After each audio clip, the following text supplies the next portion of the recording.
കഥ പഠിച്ചോനെ ഇങ്ങനെ കാത്തുള്ളൂ. ഇന്ന് എൻ്റെ വിവാഹമാണ്. വർഷങ്ങളോളമായി പ്രണയിച്ചിട്ടാണ് ഇന്ന് മരിയ അലക്സാണ്ടറുടെ കഴുത്തിൽ ഞാൻ നിന്ന് കിട്ടുന്നത്. 2 മതസ്ഥർ, 2 ജാതി, 2 ദേശം, 2 സംസ്കാരം. കോവളം ബീച്ചിനടുത്ത ഒരു ഹോട്ടലിൽ റിസപ്ഷനായി ജോലി ചെയ്യുകയായിരുന്നു ഞാൻ.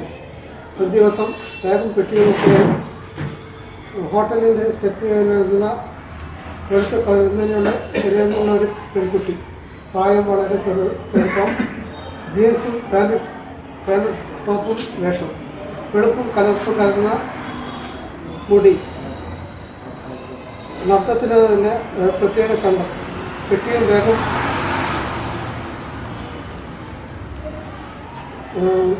ഒരു സൈഡിൽ വെച്ച് അവൾ എൻ്റെ അരികിലേക്ക് വന്നു നിന്നു. Good morning madam. Good morning. Same to you. Good morning. അവൾ പ്രത്യാഭിവാദം ചെയ്തു. ഇനി സംസാരങ്ങളൊക്കെയും പഠിച്ചാൽ പൊട്ടാത്ത ഇംഗ്ലീഷിലായിരുന്നു. ചുരുക്കി പറഞ്ഞാൽ അവർക്കൊരു റൂം വേണം, കുറച്ച് ദിവസം അവിടെ ചുറ്റിക്കറങ്ങണം. ആദ്യമായിട്ടാണ് അവർ കേരളത്തിൽ വരുന്നത്. കേരളം അത്രയ്ക്ക് അവർക്ക് ഇഷ്ടപ്പെട്ടു. നാട് ജർമ്മനിയിലാണെന്നും അവിടെ ഒരു കോളേജിൽ ലെക്ചറാണെന്നും ജോലി ചെയ്യുകയാണെന്നും അവർ പറഞ്ഞു. ലെഡ്ജറിൽ അവരുടെ പേരും മറ്റു വിവരങ്ങളും എഴുതി വന്നതിന് ശേഷം റൂം ബോയെ വിളിച്ച് അവർക്ക് കൊടുത്ത റൂം കാണിച്ചു കൊടുക്കാൻ പറഞ്ഞു. അവർ റൂമിലേക്ക് പോയ ശേഷം ഞാൻ എൻ്റെ മറ്റുള്ള കാര്യങ്ങളിലേക്ക് ശ്രദ്ധ ചെലുത്തു. വർഷങ്ങൾ പലത് കഴിഞ്ഞു. മരിയ എല്ലാ വർഷവും 1-2 ആഴ്ച കേരളത്തിൽ അവധി ആഘോഷിക്കാൻ വരുമായിരുന്നു. വരുമ്പോഴൊക്കെയും അവർ എന്നെ വിളിക്കുകയും ആ വീടുകളൊക്കെയും എൻ്റെ വിശേഷങ്ങളെക്കുറിച്ചും മറ്റും ചോദിക്കുകയും ചെയ്യുമായിരുന്നു. പതിയെ പ്രണയത്തിലേക്കുള്ള വഴി തുറക്കലായിരുന്നു.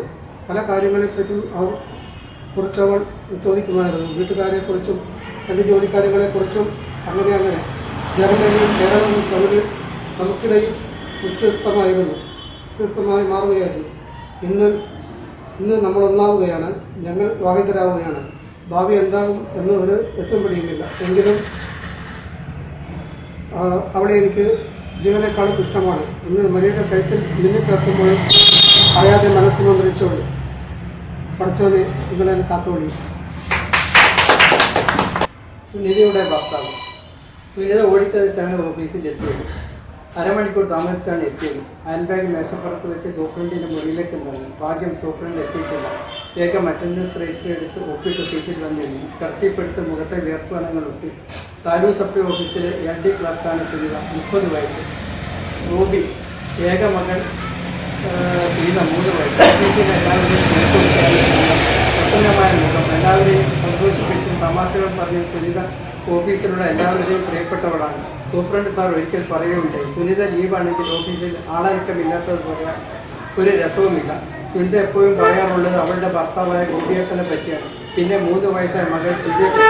ഗോപിയേട്ടന് മൊത്തം കഴിഞ്ഞ ഞായറാഴ്ച സിനിമയ്ക്ക് പോയതും വീട്ടിൽ ചുറ്റിക്കാട്ടിയതുമൊക്കെ ആരെയും അസൂയ ജനിപ്പിക്കുന്ന രൂപത്തിലായിരുന്നു സുനിത പറയുന്നത്. ഭർത്താവുമായി പെണ്ണിക്കഴിയുന്ന സൂസമ്മയ്ക്കും യുവബന്ധം വേർപെട്ട് നിൽക്കുന്ന സരിതയ്ക്കും ഇത് കേൾക്കുമ്പോൾ വല്ലാത്ത വിലക്കുമുട്ടലാണ്. നിരാശയും വേദനയും ഇവരുടെ മുഖത്ത് പ്രതിഫലിക്കുന്നത് കാണാം. എൻ്റെ ഗോപിയേട്ടൻ എന്നതിൻ്റെ സുനിത ഒരിക്കലും പറഞ്ഞില്ല. നേരം വൈകുമ്പോൾ ഗോപിയേട്ടൻ ബൈക്കിൽ കൊണ്ടുവരും. വൈകുന്നേരം ബൈക്കുമായി കവലയിൽ കാത്തു നിൽക്കുന്നു. എല്ലാം അവൾ എത്ര തന്മയത്തോടെയാണ് പറയാറുള്ളത്. ഇത് ഇത്ര സൽഗുണസമ്പന്നനായ ഗോപിയേട്ടൻ ഒരിക്കൽ പോലും സുനിതയുടെ ഓഫീസിൽ വരികയോ ഷാപ്പിലുള്ളവർ കാണുകയോ ചെയ്തിട്ടില്ല. എങ്കിലും ഗോപിയേട്ടൻ എല്ലാവരുടെയും മനസ്സിൽ സൽഗുണ സമ്പന്നനായ ഭർത്താവ് തന്നെ. ഒരു ഞായറാഴ്ച ഓഫീസിലെ UD ക്ലർക്ക് രാജശേഖരൻ ഒരു ബന്ധുവിന്റെ വീട്ടിൽ പോയി മടങ്ങുന്ന വഴിക്കാണ് ഓർമ്മ വന്നത്. സുനിതയുടെ വീട് ഈ പ്രദേശത്ത് എവിടെയോ ആണല്ലോ. ഏതായാലും ഇതുവരെ വന്നതല്ലേ, ഒന്ന് കയറി കളിയാം. അടുത്ത് കണ്ട ഒരു പലചരക്ക് കടയിൽ കയറി അന്വേഷിച്ചു. സിവിൽ സപ്ലൈസിൽ ജോലി ചെയ്യുന്ന സുനിതയുടെ വീട് എവിടെയാണ്? പ്രായം ചെന്ന ഒരാൾ പുറത്ത് നിൽക്കുന്നുണ്ടായിരുന്നു. ഗോപിയുടെ ഭാര്യയല്ലേ. ഈ വഴിക്ക് പുറത്ത് ചെന്നാൽ ഒരു കയറ്റമാണ്. അവിടെ നിന്ന് ആരോടെങ്കിലും ചോദിച്ചാൽ പറഞ്ഞു തരും. പറഞ്ഞ വഴിക്ക് മെല്ലെ നടന്നു. ഒരാൾക്ക് പോലും മര്യാദയ്ക്ക് നടക്കാൻ പോലും കഴിയാത്ത ചെറിയ കുത്തനെയുള്ള ഇടവഴിയാണ്. ഈ വഴിക്കാണോ സുനിതയെ ഗോപി ബൈക്കിൽ കൊണ്ടുവിടുന്നത്? സംശയം തോന്നാതിരുന്നില്ല. അല്ലെങ്കിൽ വേറെ വഴിയുണ്ടായിരിക്കും. കയറ്റം കയറുമ്പോൾ തെളിച്ചു പോയി. ഏതായാലും ഇതുവരെ വന്നതല്ലേ, നടക്കുമല്ലേ. കുറച്ചുകൂടി മുന്നോട്ട് നടന്നു ഇടവഴിക്കടുത്ത് ഒരു വീടിന്റെ മുറ്റത്ത് പ്രായം ചെന്ന സ്ത്രീ നിൽക്കുന്നു. അവരോട് ചോദിച്ചാലോ? നിങ്ങൾ എവിടുന്ന്? ആ സ്ത്രീയുടെ മറുചോദ്യം ഇഷ്ടപ്പെട്ടില്ല.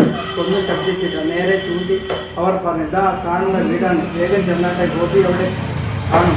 വലിയ പരിഹാസം കലർന്ന സംസാരം പോലെ തോന്നി. മുന്നോട്ട് നടക്കുന്നതിനിടയിൽ പിന്നിൽ നിന്ന് ആരോ കൈകൊട്ടി വിളിക്കുന്നുണ്ടായിരുന്നു. ഒരു ചെറുപ്പക്കാരൻ. അവൻ ഓടി വന്ന് അവിടുത്തെത്തി. സുന്ദര ചേച്ചിയുടെ വീട്ടിലേക്കാണോ? അതേ എന്ന് ഉത്തരം നൽകി. എന്നാൽ വരൂ. ചെറുപ്പക്കാരനോടൊപ്പം നടക്കുന്നതിൽ ആ ചെറുപ്പക്കാരൻ എല്ലാം പറയുകയായിരുന്നു. ഒരു നിമിഷം സ്തംഭിച്ചു പോയി. പാതി വഴിയിൽ നിന്നുപോയി. ഗോപി ഇപ്പോഴെവിടെയാ? ആകാംക്ഷയോടെ ചോദിച്ചു. മാസാമാസം സുനിത ചേച്ചിക്ക് ശമ്പളം കിട്ടുന്ന ദിവസം വരും. അതും മൂക്കറ്റൻ മദ്യപിച്ചിട്ടാണ്. അന്ന് തൊഴിയും വക്കാണുമാണ്. കിട്ടുന്ന ശമ്പളം മുഴുവൻ വാങ്ങിയിട്ടേ കക്ഷി പോകും. ഗോപിക്ക് വേറെ ഭാര്യയുണ്ട് സാറേ. അത് കുറച്ച് ദൂരെ. ആ ചെറുപ്പക്കാരൻ്റെ വാക്കുകൾ തന്നെ വല്ലാതെ വേദനിപ്പിച്ചു. ഇപ്പോൾ വീട്ടിലുണ്ടെന്നാണ് തോന്നുന്നത്. സാറ് പോയിക്കോളൂ. അതും പറഞ്ഞ ആ ചെറുപ്പക്കാരൻ വഴി പിരിഞ്ഞു പോയി. പുതുപ്പുകലോൾ കയറി ചെല്ലുന്നത് വീടിൻ്റെ മുറ്റത്തേക്കാണ്. ചെറിയൊരു ഓടിട്ട വീട്. അകത്ത് വാളം കേൾക്കാം. ഇവിടെ ആരുമില്ലേ? വെറുതെ ശബ്ദമുണ്ടാക്കി. പെട്ടെന്ന് അകത്തെ ശബ്ദം നിലച്ചു. വാതിൽ തുറന്ന സുന്ദര ഉമ്മറത്തേക്ക് വന്നു. അയിഞ്ഞെറിഞ്ഞ സാരി അയച്ചിട്ട മുടിയുമായാണ് സുന്ദര പുറത്തേക്ക് വന്നത്. ഒരു നിമിഷം സുന്ദര പ്രതിമ കണക്കെ നിന്നുപോയി. എത്ര നേരം അവൾ എന്നെ നിന്നെന്നറിയില്ല. സാർ ശബ്ദം തൊണ്ടയിൽ പിടിഞ്ഞത് പോലെ. പിന്നാലെ അകത്തു നിന്നൊരു മനുഷ്യൻ കടന്നു വന്നു. നിരക്കുറയ്ക്കാത്ത കാര്യമായി ആടിയൊഴിഞ്ഞുകൊണ്ട് കറുത്ത് മെലിഞ്ഞ താടിയും മുടിയും നീക്കിയ ഒരു പ്ലാട്ട് തരും. നിലത്ത് അഴിഞ്ഞു വീഴാറെ മുൻപ് വാരി ചുറ്റി എടുത്തുകൊണ്ട് പറയും, ഇതാരാടി? നിങ്ങളുടെ മറ്റവനാണ്. കുറഞ്ഞ നാവുകൾ അയാൾ ഉറക്കെ പറയാൻ ശ്രമിച്ചു. പെട്ടെന്ന് സുന്ദർ അയാളെ തല്ലി തല്ലി അകത്തേക്ക് കൊണ്ടുപോയി. അല്പസമയത്തിന് ശേഷം സുന്ദർ പുറത്തേക്ക് വന്നു. ഇരിക്കണം സാർ. അവൾ ഇരിക്കാൻ ഉമ്മറത്തേക്ക് ക്ഷണിച്ചു. വേണ്ട, ഞാനിവിടെ നിന്നോളാം, പതുക്കെ പറഞ്ഞു. എന്താ സുനിത ഇത്? ശബ്ദം തയ്ത്തി മെല്ലെ ചോദിച്ചു. അന്ന് ആദ്യമായാണ് സുനിത കരയുന്നത് കണ്ടത്. കണ്ണുനീർ കവിളിൽ കൂടി ഒലിച്ചിറങ്ങി. സാരി തലപ്പെടുത്ത് കണ്ണീരൊപ്പിക്കൊണ്ട് സുനിത പറഞ്ഞു, സാർ ക്ഷമിക്കണം. എല്ലാം എൻ്റെ സ്വപ്നങ്ങളും മോഹങ്ങളുമായിരുന്നു. ജബ്ബാർ മാഷ് തന്ന ധൈര്യവും ഉപദേശവും സ്വീകരിച്ചാണ് തീരുമാനമെടുക്കേണ്ടത് നീ തന്നെയാണ്. ജബ്ബാർ മാഷ് കാര്യങ്ങളുടെ അകക്കാമ്പ് കണ്ടോ എന്ന കാര്യത്തിൽ എനിക്ക് സംശയമുണ്ട്. ഇത് പാർട്ടി പ്രവർത്തനമാണ്, ജീവിതമാണ് നടക്കേണ്ടത്. രാജേഷിന്റെ പ്രതികരണം ഇങ്ങനെയായിരുന്നു. വിവാഹം തന്നെ എന്തിനെ എന്ന ചോദ്യമായിരുന്നു അവളുടെ. കുഞ്ഞുനാൾ മുതൽ കേട്ടതും കണ്ടതും പറഞ്ഞതും മാറ്റത്തെ പറ്റിയായിരുന്നു. ജന്മിത്വത്തിനും മാളവിത്വത്തിനും മുൻപിൽ നട്ടല് വളക്കാതെ നെഞ്ചി വിരിച്ച് നിന്ന് വീര്യപതാക വീശി അത്ഭുതമായിരുന്നുവെന്ന് അവളുടെ അച്ഛൻ. ഏതോ തോട്ടം മുതലാളിമാരുടെ ഗുണ്ടകൾ വേട്ടയാടിക്കൊന്ന ശങ്കരന്റെ മകളാണ്. ഏത് സമയത്തും ഞാൻ വേട്ടയാടപ്പെടാൻ തയ്യാറാണ്. പക്ഷേ ശങ്കരൻ മരിച്ചപ്പോഴും അവന്റെ ഭാര്യയും മകളും കരഞ്ഞില്ല. അത്രക്കും ചങ്കുറപ്പുള്ളവരാണവർ എന്ന് നാട്ടുകാർ പറയുന്നു. അതാണ് എനിക്കിഷ്ടം. മരിക്കുന്നതിന്റെ തലേന്ന് ഒരു തമാശ പറയുന്ന പോലെയാണ് അച്ഛൻ പറഞ്ഞത്. അച്ഛന്റെ മരണശേഷം അച്ഛന്റെ സഖാക്കൾ നിഴല് പോലെ കൂടെ ഉണ്ടായിരുന്നു.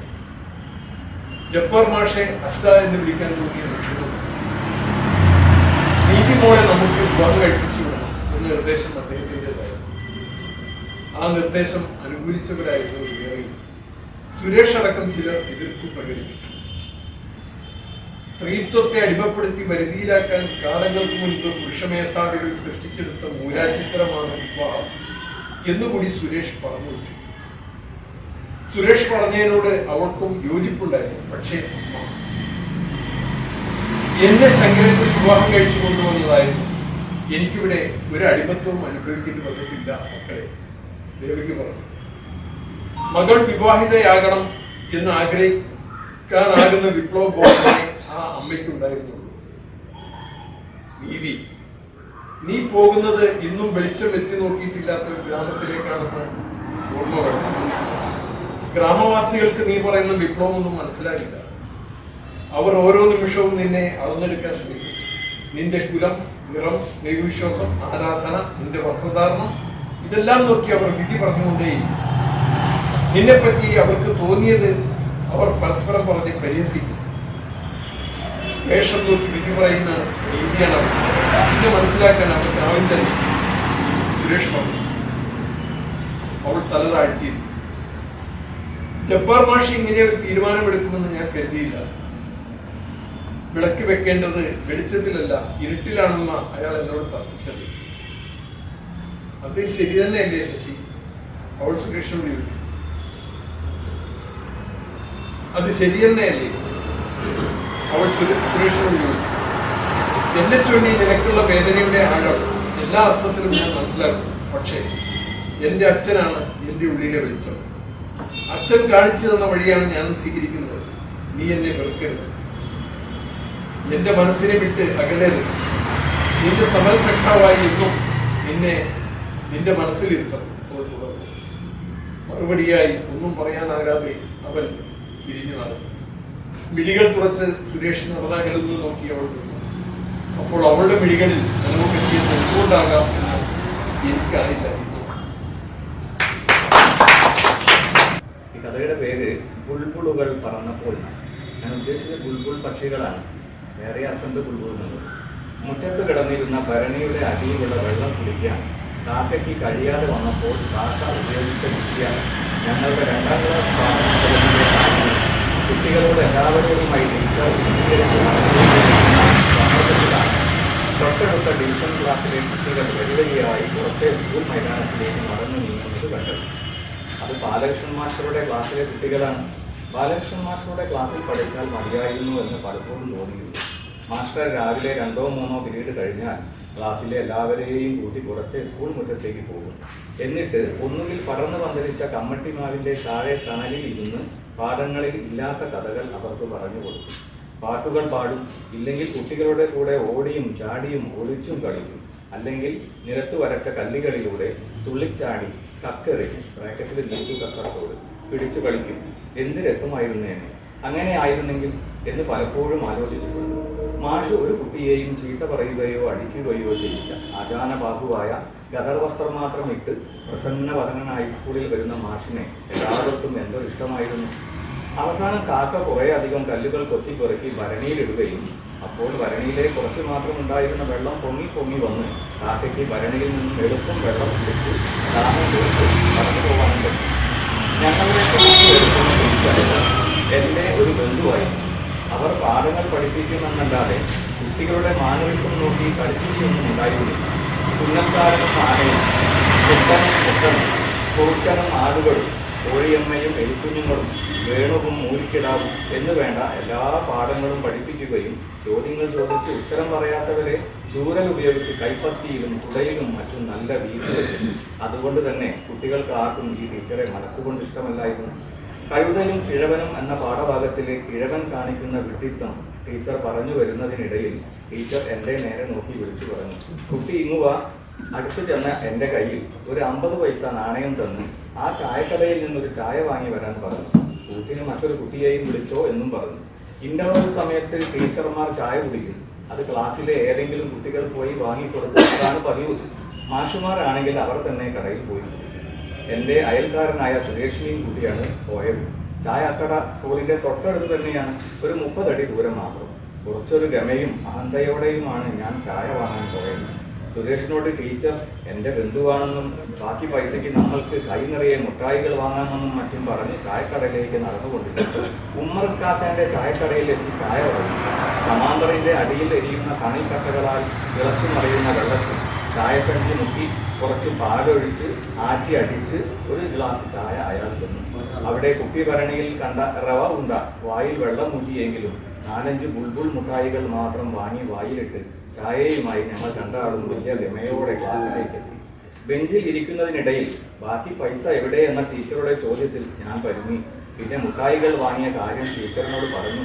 എന്നോട് ദേഷ്യപ്പെടുകയും എന്റെ കൈപ്പത്തി മടക്കി പിടിക്കാൻ പറഞ്ഞ് കൈവിരലുകളുടെ പുറകിൽ വരവടി, അതായത് മരത്തിന്റെ സ്കെയിൽ കൊണ്ട് 3-4 അടികൾ കുടിച്ചു. അതും എനിക്ക് മാത്രം. സുരേഷിന്റെ മുഖത്തേക്ക് നോക്കാൻ പോലും പിന്നെ എനിക്ക് കഴിവില്ലായിരുന്നു. കറുത്ത മഷി പുരട്ടിയ ചോക്കുപടി പുരണ്ട മുക്കാലിയായ ക്ലാസ്സിലെ മൂലക്കിരിക്കുന്ന ബോർഡിന്റെ പുറകിൽ മറഞ്ഞിരുന്ന് ടീച്ചർ ആ ചായ കുടിക്കുന്ന നേരെ മുട്ടയത്രയും ഞാൻ അവിടെയൊന്നും ഇല്ലാതായി. ബുൾബുൾ മുട്ടായികളുടെ പൊടി കലർന്ന മധുരമൊക്കെയും എന്റെ വായിലൂടെ അലിഞ്ഞിറങ്ങി തൊണ്ട കഴിച്ചു തുടങ്ങിയിരുന്നു. ഒരുപാട് നാൾ ആ സംഭവം എന്നെ ഇരുത്തി ചെറിയത്. പിന്നീട് ഇതുവരെ 2ാം ക്ലാസ്സിലെ ഏത് പാഠഭാഗങ്ങളെക്കാളും എന്നിൽ ആഴ്ന്നിറങ്ങിയത് ആ സമ്മർദ്ദം മാത്രമായിരുന്നു. പൈസയുടെ മൂല്യവും അന്യന്റെ ധനത്തിന്റെ വിലയും എത്രമാത്രമുണ്ടെന്ന് എനിക്ക് ആ ബുൾബുൾ മുട്ടായികൾ ബോധ്യപ്പെടുത്തി തന്നു. ധനം എങ്ങനെ കൈകാര്യം ചെയ്യണമെന്ന് അറിവ് പറഞ്ഞ് പറയാതെ തന്നെ മധുരത്തിന്റെ നീർച്ചാലുകളിലൂടെ ആ മുട്ടായികൾ ബുൾബുൾ പക്ഷികളെ പോലെ വാശിത്തിൻ്റെയും പ്രതീകമായി എൻ്റെ ഓർമ്മകളിലേക്കും മനസ്സിലേക്കും ആഴ്ന്നിറങ്ങി.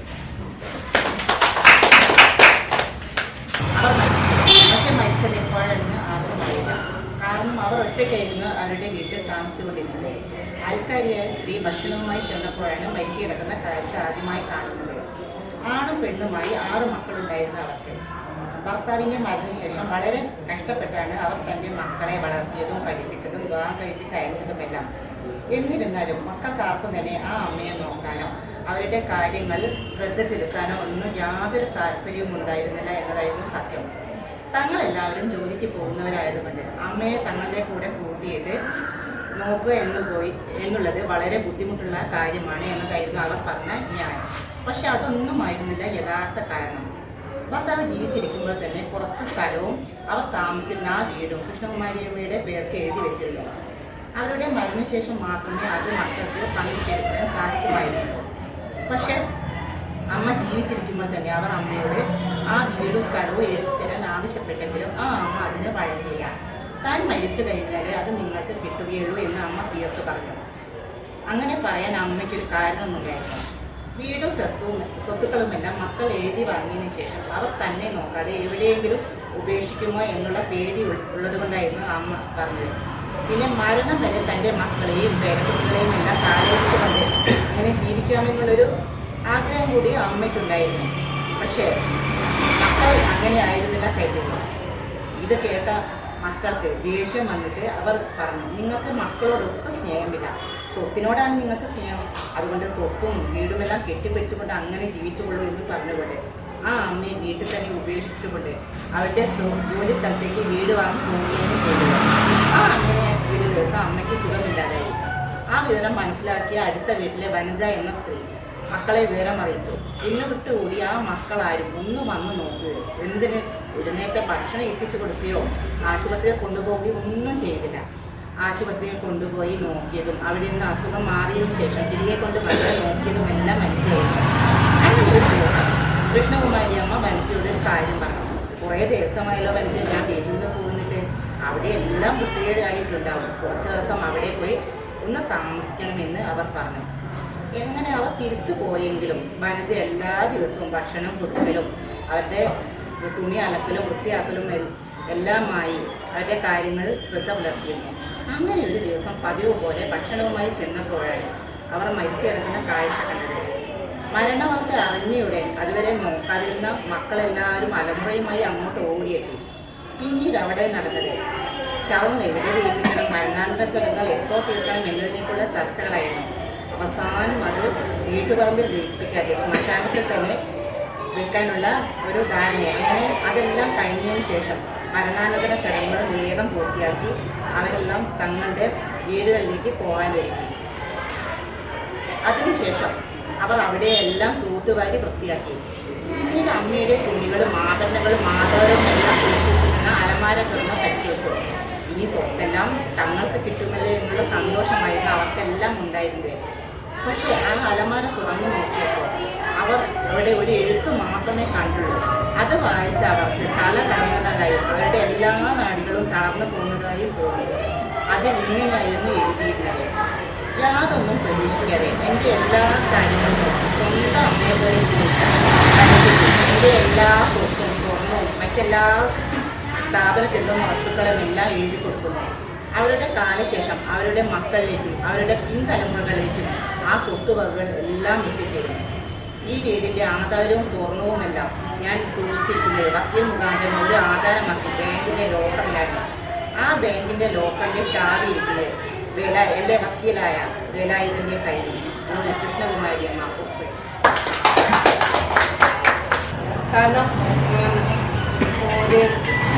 സമയത്തിനെ കുറിച്ചാണ്. സമയത്തിന് എത്ര വില കൊടുക്കുന്നതാണ് ഇവിടെ. ഒരു രാമനായർക്ക് 2 മക്കളായിരുന്നു. അപ്പോൾ രാമനായരെ മൂത്ത മകൻ മദ്രാസിൽ പഠിക്കാം, ചെറിയ മകൻ കോഴിക്കോടുമാണ് പഠിച്ചത്. അപ്പോൾ 2 പേരും ഭയങ്കര നല്ല സുഹൃത്തുക്കളായിരുന്നു. അപ്പോൾ ഒരാൾ പോയപ്പോൾ ഒരാൾക്ക് ഭയങ്കര സങ്കടമായി. അപ്പോൾ രാമനായർ പറഞ്ഞു മക്കളോട്, നിങ്ങൾ 2 പേരും വന്ന് കോഴിക്കോട് മെഡിക്കൽ കോളേജിൽ തന്നെ പഠിക്കും. നിങ്ങൾ 2 പേരും മെഡിക്കലിൽ പഠിക്കുന്ന കുട്ടികളാണ്, പക്ഷെ 2 പേരും മെഡിക്കലിലേക്ക് തന്നെ തിരിച്ചു വരാൻ പറഞ്ഞു. അങ്ങനെ രാമനായർ കുട്ടികളെയും കൊണ്ട് കോഴിക്കോട് മെഡിക്കൽ കോളേജിലേക്ക് പോകും. അവരവിടെ 2 പേരും ഒരുമിച്ച് ചേർന്ന് പഠിക്കും. ഒരാൾ ഡോക്ടറായി, ഒരാൾ കഞ്ചാവിലും മയക്കുമരുന്നിലൊക്കെ പെട്ട് അവൻ്റെ ജീവിതം അവൻ നാശമാക്കി. അങ്ങനെ രാമൻ നായർ ഒരു ദിവസം അസ്വസ്ഥനായി. നമ്മൾ എന്താണ് ഇവരിപ്പോൾ ചെയ്യുക? ഇങ്ങനെ ഒരു കാലഘട്ടത്തിലൂടെയാണ് കുട്ടികൾ കടന്നു പോകുന്നത്. അപ്പോൾ നമ്മൾ എന്ത് ചെയ്യുന്നുള്ള ചിന്തയോടുകൂടി ഈ മകനെ തൃശ്ശൂർ ഒരു കോട്ട ഡിമാൻഡ് ധ്യാന കേന്ദ്രത്തിലേക്ക് കൊണ്ടുവരും. അവിടെ ധ്യാനങ്ങളൊക്കെ നടത്തി കുട്ടീനെ തിരിച്ച് ഒരു മാസം വീട്ടിലെത്തിയപ്പോഴേക്കും അവൻ ആ മയക്കുമരുന്നും കാര്യങ്ങളൊക്കെ ഉപേക്ഷിച്ച് അവനൊരു സന്യാസ ജീവിതത്തിലേക്ക് പോയി. അപ്പോൾ സന്യാസ ജീവിതത്തിലേക്ക് പോയപ്പോൾ മൂത്ത മകന് വല്ലാതെ ഒരു അസ്വസ്ഥത. കാരണം മൂത്ത ആൾക്ക് കല്യാണം കഴിക്കണം, ചെറിയ ആൾ കല്യാണം ഒന്നും കഴിക്കില്ല. അപ്പോൾ ആ ഒരു ചിന്താഗതിയിലായപ്പോഴേക്കും മൂത്ത മകൻ ആകാശ് വളരെയേറെ ദുഃഖിതനായി. അവൻ അച്ഛനോട് പറഞ്ഞു, അച്ഛാ എങ്ങനെയെങ്കിലും ഇവനെ ഈ ജീവിതത്തിലേക്ക് തിരിച്ചു കൊണ്ടുവരണം.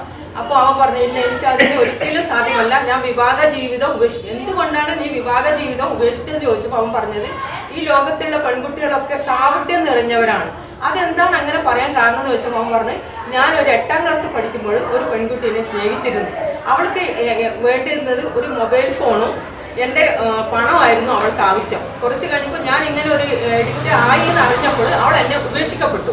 അതോടുകൂടി അവൻ്റെ ജീവിതത്തിൽ അദ്ദേഹം അവിടെ സമർപ്പിച്ചു കഴിഞ്ഞു. അപ്പോൾ ആ കാര്യങ്ങളൊക്കെ പറഞ്ഞപ്പോൾ മൂത്ത ആൾ പറഞ്ഞതാണ്, അങ്ങനെയാണെങ്കിൽ എനിക്കും വിവാഹ ജീവിതം വേണ്ട. രണ്ടുപേരും കൂടി അങ്ങനെ ഒരു ഇതിൽ എത്തിച്ചപ്പോൾ രാമൻ നായർക്ക് വളരെയേറെ സങ്കടം തോന്നി. അയാൾ ദുഃഖിതനായി.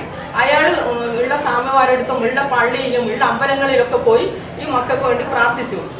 അങ്ങനെ കുറെ കാലം ഈ മക്കൾക്ക് വേണ്ടി ജീവിച്ച ആ മനുഷ്യൻ ഒരു ദിവസം എന്ത് ചെയ്തു, മക്കളെ അരികിലേക്ക് വിളിച്ചു പറഞ്ഞു, എനിക്ക് ഒരുപാട് പ്രായമായി, അപ്പൊ എന്റെ പ്രായം നിങ്ങൾ നോക്കണം, നിങ്ങൾ എന്നെ നോക്കാൻ നിങ്ങളെ അമ്മ വർഷങ്ങൾക്ക് മുമ്പേ മരിച്ചുപോയി. അപ്പൊ ഞാൻ ഏകാതെയാണ്. അപ്പൊ നിങ്ങൾ എന്ത് ചെയ്യണം, നിങ്ങൾ എന്നെ നോക്കി എൻ്റെ കാര്യങ്ങളൊക്കെ നിങ്ങൾ ചെയ്യണമെന്ന് പറഞ്ഞു. അപ്പോൾ മൂത്ത ആള് ഡോക്ടറായി അവൻ തിരിച്ചു വന്നു. അപ്പോൾ രാമൻ നായർക്ക് ഒരുപാട് പ്രായമായി കഴിഞ്ഞു. പ്രായത്തെ കാരണം അയാൾക്ക് ഇരിക്കാനോ നിൽക്കാനോ ഒന്നും സാധിക്കാതെ വന്നപ്പോൾ ഈ മൂത്ത മകൻ രണ്ടാമത്തെ അവൻ ഭയങ്കരമായി ഇതിൻ്റെയൊക്കെ മയക്കുമരുന്നിനൊക്കെ വീണ്ടും എഡിക്റ്റായി. അങ്ങനെ ആകെ പ്രശ്നങ്ങളായി.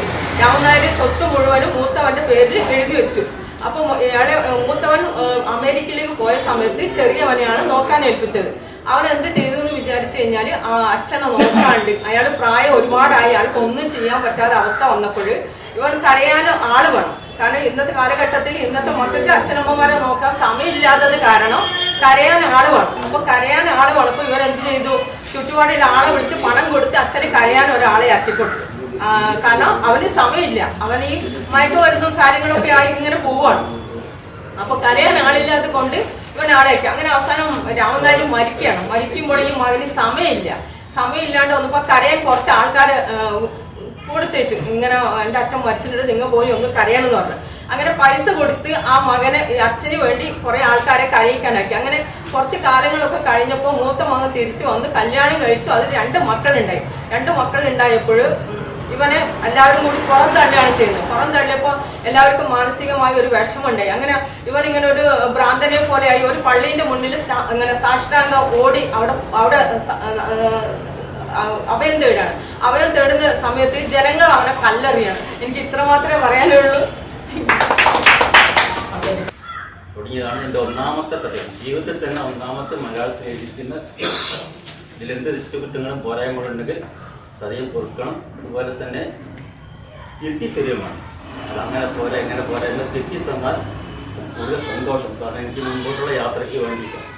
അതുകൂടി അപേക്ഷിച്ചുകൊണ്ട് ഞാൻ ആരംഭിക്കും. ചാരിതാർത്ഥ്യം, അതാണ് എൻ്റെ കവിതയുടെ പേര്. കാലവർഷം തുടങ്ങിയിട്ട് കുറച്ച് നാളുകളായി. ഈയിടെയായി കാറ്റും മഴയും കൂടുതൽ ശക്തി പ്രാപിച്ചിരിക്കുന്നു. അതുപോലെ തന്നെ ഇടിയും മിന്നലും. ആകെ കൂടി പ്രകൃതി പോലും കോപിച്ചുവോ എന്ന് തോന്നുന്നു. ഇരുണ്ട വാനവും ഇരുണ്ട മേഘങ്ങളും കൊണ്ട് അന്തരീക്ഷം ആകെ അന്ധകാരം നിറഞ്ഞു. അവളുടെ അന്തരംഗം പോലെ. കാരണം ഇങ്ങനെയുള്ള ഒരു സമയത്തായിരുന്നു അവളുടെ എല്ലാ പ്രതീക്ഷകളെയും സ്വപ്നങ്ങളെയും തകിടം മറിച്ച് ഇന്നത്തെ നിലയിലെത്തിച്ച ദുര്യോഗത്തിന്റെ തുടക്കം. അവളുടെ ചിന്തകൾ കുറച്ച് വർഷങ്ങൾക്ക് പിന്നിലേക്ക് പോയി. കുന്നുകളും പാടങ്ങളും തോടുകളും ചെമ്മണ്ണ് നിറഞ്ഞ പാതകളും കൊണ്ട് മനോഹരമായ ഒരു ഗ്രാമപ്രദേശം. അവിടെ അച്ഛനും അമ്മയും 2 പെൺമക്കളും അടങ്ങുന്ന ഒരു കുടുംബം. നന്നായി അധ്വാനിച്ചു കുടുംബം പുലർത്തുന്ന അച്ഛൻ, നല്ലൊരു കുടുംബിനിയായ അമ്മ, മൂത്തവൾ വാസന്തി, രണ്ടാമത്തവൾ ശാലിനിയാണ് ഇതിലെ കഥാപാത്രം. 2 പേരും ഒരേ വിദ്യാലയത്തിൽ തന്നെയാണ് പഠിച്ചു വളർന്നത്. 2 വയസ്സിന്റെ പ്രായവ്യത്യാസമാണെങ്കിലും 2 പേരും പ്രിയപ്പെട്ട കൂട്ടുകാരികളെ പോലെയാണ് ജീവിച്ചു വന്നത്. കളിച്ചും ചിരിച്ചും തമാശ പറഞ്ഞും ഇണങ്ങിയും പിണങ്ങിയും അവർ ഒന്നിച്ചു വളർന്നു. പഠിക്കാൻ മിടുക്കികളായിരുന്നു 2 പേർ. പഠിപ്പിക്കാൻ മാതാപിതാക്കൾ തയ്യാറായിരുന്നതിനാൽ 2 പേർക്കും ഉയർന്ന വിദ്യാഭ്യാസം നേടുവാനും കഴിഞ്ഞു. വിവാഹപ്രായമായപ്പോൾ ചേച്ചിക്ക് നല്ലൊരു വിവാഹാലോചന വന്നു. സാമാന്യം നല്ലൊരു ജോലിയും വരുമാനവുമുള്ള ഒരു യുവാവ്, വീടും ജോലിയും നഗരത്തിൽ, നല്ലൊരു കുടുംബം. ചേച്ചി വിവാഹം കഴിഞ്ഞ് പോയപ്പോൾ വീട്ടിൽ അച്ഛനും അമ്മയ്ക്കും ഒപ്പം ശാലിനി മാത്രമായി. അധികം വൈകാതെ ചേച്ചി 2 ആൺമക്കളുടെ മാതാവായി. 2 കുഞ്ഞുങ്ങൾക്കൊപ്പം സന്തോഷത്തോടെ അവർ ജീവിച്ചു വന്നു. അല്പം കഴിയവേ ഒരു യാത്രാവേളയിൽ ആകസ്മികമായി ഒരു വാഹനാപകടത്തിൽപ്പെട്ട് ചേച്ചി മരണപ്പെട്ടു. കുഞ്ഞുങ്ങൾക്ക് മാതാവ് നഷ്ടപ്പെട്ടു. ലോകമെന്തെന്നറിയാത്ത ആ പിഞ്ചു കുഞ്ഞുങ്ങളുടെ ദയനീയമായ അവസ്ഥയിൽ എല്ലാവരും എന്തു ചെയ്യണമെന്നറിയാതെ മൗനമായി. മാതാവ് നഷ്ടപ്പെട്ട ആ പിഞ്ചു കുഞ്ഞുങ്ങളുടെ സംരക്ഷണത്തിനായി ചേച്ചിയുടെ ഭർത്താവിനെ വിവാഹം കഴിക്കണമെന്ന് അവരുടെ മാതാപിതാക്കൾ അവളോട് അപേക്ഷിച്ചു. എന്തു ചെയ്യണമെന്നറിയാതെ അന്തം വിട്ടുനിന്ന നിമിഷങ്ങൾ. മാതാപിതാക്കളുടെ ദയനീയമായ അപേക്ഷയും ചേച്ചിയെക്കുറിച്ചുള്ള ഓർമ്മകളും പിഞ്ചു കുഞ്ഞുങ്ങളുടെ അവസ്ഥയും എല്ലാം കൂടി അവൾക്ക് ചുറ്റും ചോദ്യചിഹ്നങ്ങളായി നിന്നു. ഒടുവിൽ ആ കുഞ്ഞുങ്ങളുടെ ജീവിതത്തിന് തുണിയാകുവാൻ തന്നെ തീരുമാനിച്ചു. ചേച്ചിയുടെ ഭർത്താവിനെ വിവാഹം കഴിക്കാൻ അവൾ തയ്യാറായി. എന്നാൽ വിധി അവളെ വീണ്ടും പരീക്ഷിക്കാൻ തന്നെ തീരുമാനിച്ചിരുന്നു. കുട്ടികൾക്ക് അധികം പ്രായമാകുന്നതിന് മുമ്പ് തന്നെ വലിയൊരു രോഗം വന്ന് ഭർത്താവ് മരണപ്പെട്ടു. അവൾ മാനസികമായി ആകെ തളർന്നുപോയി. എന്നാൽ അവൾ സ്വയം നിയന്ത്രിച്ചു. താൻ ഏറ്റെടുത്ത കുഞ്ഞുങ്ങൾക്ക് വേണ്ടി സധൈര്യം മുന്നോട്ട് പോകാൻ തന്നെ തീരുമാനിച്ചു. മനസ്സും ശരീരവും തളരാതെയും വഴുതിപ്പോവാതെയും നല്ല രീതിയിൽ ജീവിച്ച് മക്കളെ വളർത്തുക എന്നതാണ് കടമ എന്ന കാര്യത്തിൽ മനസ്സുറപ്പിച്ചു. അതിനുവേണ്ടിയുള്ള ചിന്ത മാത്രമായി പിന്നീട് മനസ്സിൽ. അതിനിടെ അവളുടെ മാതാപിതാക്കളും ഈ ലോകത്തോട് വിട പറഞ്ഞിരുന്നു. ജീവിതം മുമ്പോട്ട് പോകണമെങ്കിൽ സാമ്പത്തികം ഒരു പ്രധാന ഘടകം തന്നെയല്ലേ. അവളുടെ പ്രിയപ്പെട്ട കൂട്ടുകാരികളുടെ സഹായത്താൽ ഒരു സ്വകാര്യ സ്ഥാപനത്തിൽ ഒരു ജോലി അവൾക്ക് ലഭിച്ചു. ആ വരുമാനത്താൽ അവൾ കുട്ടികളെ നല്ല രീതിയിൽ പഠിപ്പിച്ചു. കുട്ടികൾ പഠിക്കാൻ സമർത്ഥരായതിനാൽ അവരെ യാതൊരു വിഷമവും കൂടാതെ അറിയിക്കാതെ അവൾ എല്ലാ സൗകര്യങ്ങളും കൊടുത്ത് പഠിപ്പിച്ചു. കാലം അതിവേഗം കടന്നുപോയി. അവർ 2 പേരും വളർന്നു വലുതായി സ്വന്തം കാര്യം നിൽക്കാൻ പ്രാപ്തരായി. അവൾ വളരെയധികം സന്തോഷവതിയായി. സാമാന്യം ഭേദപ്പെട്ട ജോലിയും വരുമാനവുമായി 2 പേർക്കും. സമയമായപ്പോൾ അവർക്ക് അനുയോജ്യമായ രീതിയിൽ അവരുടെ വിവാഹവും അവർ കഴിപ്പിച്ചു കൊടുത്തു. ഇതിനിടയിൽ അവർ ജീവിതത്തിൽ നടന്ന യാഥാർത്ഥ്യം തിരിച്ചറിഞ്ഞു കഴിഞ്ഞിരുന്നു. ആ 2 കുട്ടികളും അവരുടെ യാഥാർത്ഥ്യം തിരിച്ചറിഞ്ഞു കഴിഞ്ഞിരുന്നു. എങ്കിലും അവർക്ക് 2 പേർക്കും അവളോടുള്ള സ്നേഹവും ബഹുമാനവും സ്വന്തം പുത്രന്മാർക്കുള്ളതുപോലെ തന്നെ ആയിരുന്നു. അവരുടെ വിവാഹത്തിന് ശേഷം കുറച്ചു കാലം നല്ല രീതിയിൽ തന്നെ അവർ ഒന്നിച്ച് മുമ്പോട്ട് പോയി. പഴകുന്തോറും മടുക്കും എന്ന് പറഞ്ഞ പോലെ ക്രമേണ ആ കുടുംബത്തിൽ താളപ്പിഴകൾ വന്നു തുടങ്ങി. ഒരുതരം അകലം അവർ അവരോട് കാണിച്ചു തുടങ്ങി. കാരണം ഇപ്പോൾ മക്കൾ മാത്രമല്ല മരുമക്കളുണ്ടല്ലോ. ഒരുതരം അകലം. ദിവസങ്ങൾ കഴിയും തോറും അകലങ്ങൾ കൂടിക്കൂടി വന്നു. എന്നാൽ എല്ലാം ഉള്ളിലൊതുക്കി അവൾ സഹിക്കാൻ തന്നെ തീരുമാനിച്ചു. അവർ ഓരോരുത്തരും താമസം മാറാൻ തീരുമാനിച്ചു. വീട് മാറി താമസിക്കാൻ തീരുമാനിച്ചു. അവൾ എതിർത്തില്ല. ഇതുവരെ അവരുടെ സുഖത്തിനു വേണ്ടിയല്ലേ അവൾ ജീവിച്ചത്. ആ മക്കളുടെ സുഖവും സന്തോഷമാണ് അവൾ ആഗ്രഹിച്ചത്. എന്നാൽ അവളെക്കുറിച്ചുള്ള ചിന്ത അവർക്കില്ലാതായി. അങ്ങനെ 2 പേരും അവിടെ നിന്നും താമസം മാറി. അവൾ തനിച്ചായി. എല്ലാവരും പോയി കഴിഞ്ഞപ്പോൾ ജീവിതത്തിൽ ചെയ്യേണ്ട നല്ല കാര്യങ്ങൾ ചെയ്തു തീർത്തു എന്ന ചാരിതാർത്ഥ്യത്തോടെ അവൾ മുമ്പോട്ട് യാത്രയായി. മാഷ് പാടുന്നത് നിന്റെ തലയിലോട്ട് കയറുന്നില്ലേ? മാഷ് പാടുപോലെ പാടടി സുജയ്ക്ക് ദേഷ്യം നിയന്ത്രിക്കാൻ കഴിയില്ല. മകൾ പല്ലവി കൃഷ്ണ ചാനലിന്റെ റിയാലിറ്റി ഷോയിൽ പങ്കെടുക്കുന്നുണ്ട്. കഴിഞ്ഞ 2 റൗണ്ടിലും അവർക്ക് മാർക്ക് അല്പം കുറവാണ്. അടുത്ത റൗണ്ടുകളിൽ നല്ല മാർക്ക് വാങ്ങി ഇനിയുള്ള റൗണ്ടുകളിൽ മത്സരിക്കാൻ കഴിയും. അതിനായി കടുത്ത പരിശീലനത്തിനാണ്. സംഗീത അധ്യാപകൻ എത്ര ശ്രമിച്ചിട്ടും രാഗവും താളവും തെറ്റാതെ പാടാൻ പല്ലവിക്ക് കഴിയുന്നില്ല. പല്ലവിക്ക് പാടാൻ കഴിയുമെന്ന് മാഷിനറിയാം. അതുകൊണ്ട് അവളെ കൊണ്ട് തെറ്റാതെ പാടിക്കാൻ തന്നെയാണ് അദ്ദേഹത്തിന്റെ ശ്രമം. പക്ഷേ അനവസരത്തിൽ രംഗത്തെത്തുന്ന സുജ പല്ലവിയെ നുള്ളിയും പിച്ചിയും വേദനിപ്പിച്ചു. അതോടെ ഒരുവിധം പാടി ശരിയായി വന്ന പല്ലവി വീണ്ടും പഴയതുപോലെയാണ്. മാഷ് ഇടപെടുമ്പോൾ സുജ തൽക്കാലം പിന്മാറും. പക്ഷെ അല്പം കഴിയുമ്പോൾ വീണ്ടും രംഗത്തെത്തുന്ന സുജ പഴയപടിയാവും. സുജയുടെ നിർബന്ധത്തിന് വഴങ്ങിയാണ് പല്ലവി റിയാലിറ്റി ഷോയിൽ പങ്കെടുക്കുന്നത്. അത്യാവശ്യം നന്നായി പാടാൻ കഴിവുണ്ടെങ്കിലും പല്ലവിക്ക് ഇഷ്ടം ചിത്രരചനയാണ്. നന്നായി വരക്കും. സ്കൂളിൽ ചിത്രരചനയ്ക്ക് നിരവധി സമ്മാനങ്ങൾ അവൾ വാങ്ങിയിട്ടുണ്ട്. പക്ഷേ സുജയ്ക്ക് ഇഷ്ടം മകളെ ഒരു പാട്ടുകാരെ ആക്കുക എന്നതായിരുന്നു. മാത്രമല്ല റിയാലിറ്റി ഷോയിൽ പങ്കെടുക്കുക, മകളുടെ അമ്മയെ താനും അറിയപ്പെടുക, ലോകമെമ്പാടുമുള്ള മലയാളികൾ കാണുന്ന അങ്ങനത്തെ വലിയ ആഗ്രഹം, ലോകമെമ്പാടുമുള്ള മലയാളികൾ കാണുക, അങ്ങനെ വലിയ ആഗ്രഹങ്ങളേ ഉള്ളൂ. ഈ ആഗ്രഹങ്ങൾക്ക് വിലങ്ങ് തന്നെയെന്നോണം സംഗീതം പഠിപ്പിക്കാൻ വന്ന മാഷ് പറഞ്ഞു, മാഡം കുട്ടികൾക്ക് എന്താണ് താല്പര്യം അതാണ് നമ്മൾ പഠിപ്പിക്കേണ്ടത്, അല്ലാതെ നമ്മുടെ ഇഷ്ടം കുട്ടികളുടെ അടിച്ചേൽപ്പിക്കരുത്. അങ്ങനെ വരുമ്പോൾ കുട്ടികളുടെ ഇഷ്ടം നടക്കില്ല, നമ്മുടെ ഇഷ്ടം പൂർണ്ണമാവുകയുമില്ല. ഇതിന് സുജാതയുടെ മറുപടി ഇങ്ങനെയായിരുന്നു, മാഷ് ഏത് യുഗത്തിലാണ് ജീവിക്കുന്നത്?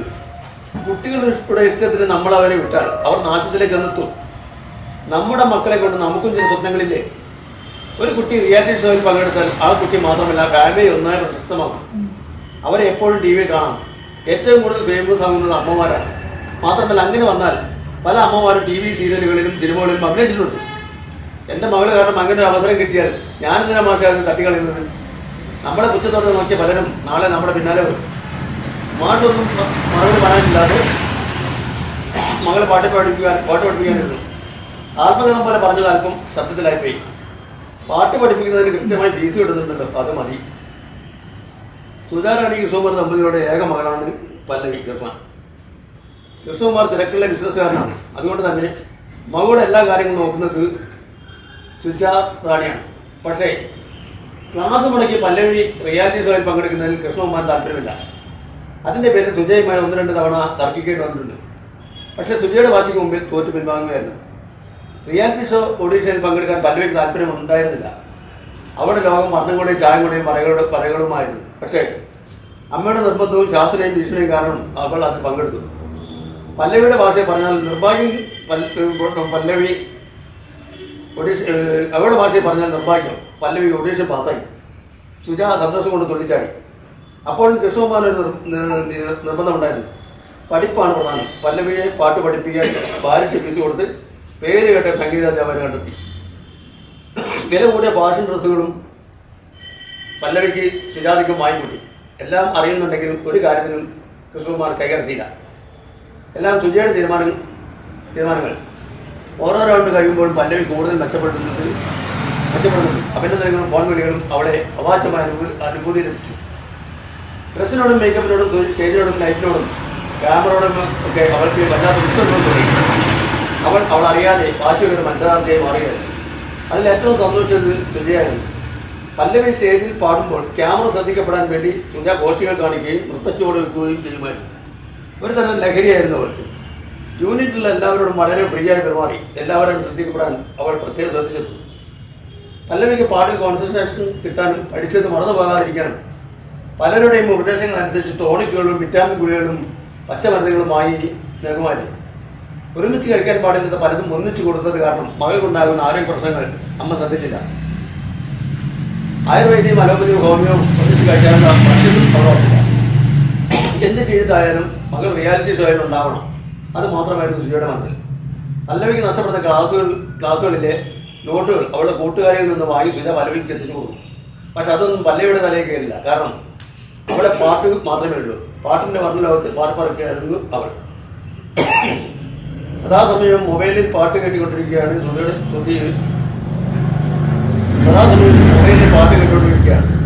ശ്രുതിയിൽ താളവും രാഗവും തെറ്റാതെ പാടാൻ പഠിച്ചുകൊണ്ടിരിക്കുകയാണ്. യൂണിറ്റിലെ മറ്റു കുട്ടികളോടൊപ്പം വിനോദമല്ലാതെ മറ്റൊന്നും ഒരു ദിവസം വളരെ കൃത്യനായിട്ടാണ് കൃഷ്ണകുമാർ ഹോട്ടലിൽ വന്നത്. സ്വന്തപാട് അയാൾ പല്ലവി വിളിച്ചു. അയാളുടെ ശബ്ദത്തിന്റെ കാർക്കശ്യം കേട്ടത് കൊണ്ടാവാം തുല്യാണ് ആത്മ വന്നത്.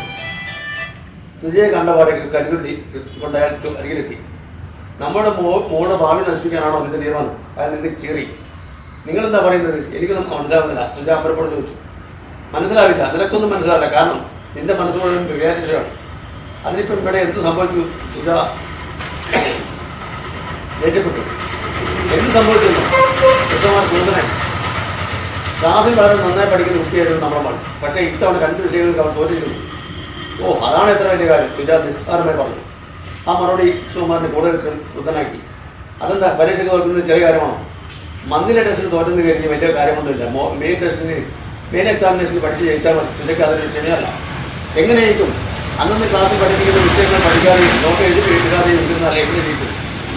പഠിക്കാൻ കഴിവുള്ള കുട്ടികൾ പിന്നീട് എഴുതിയെടുത്ത് പഠിച്ചാൽ മതി. സുജ തിരിച്ചെടുത്തു. ആ കഴിവ് നീയായിട്ട് ഇല്ലാതാക്കിയല്ലേ? കൃഷ്ണകുമാർ ചോദിച്ചു.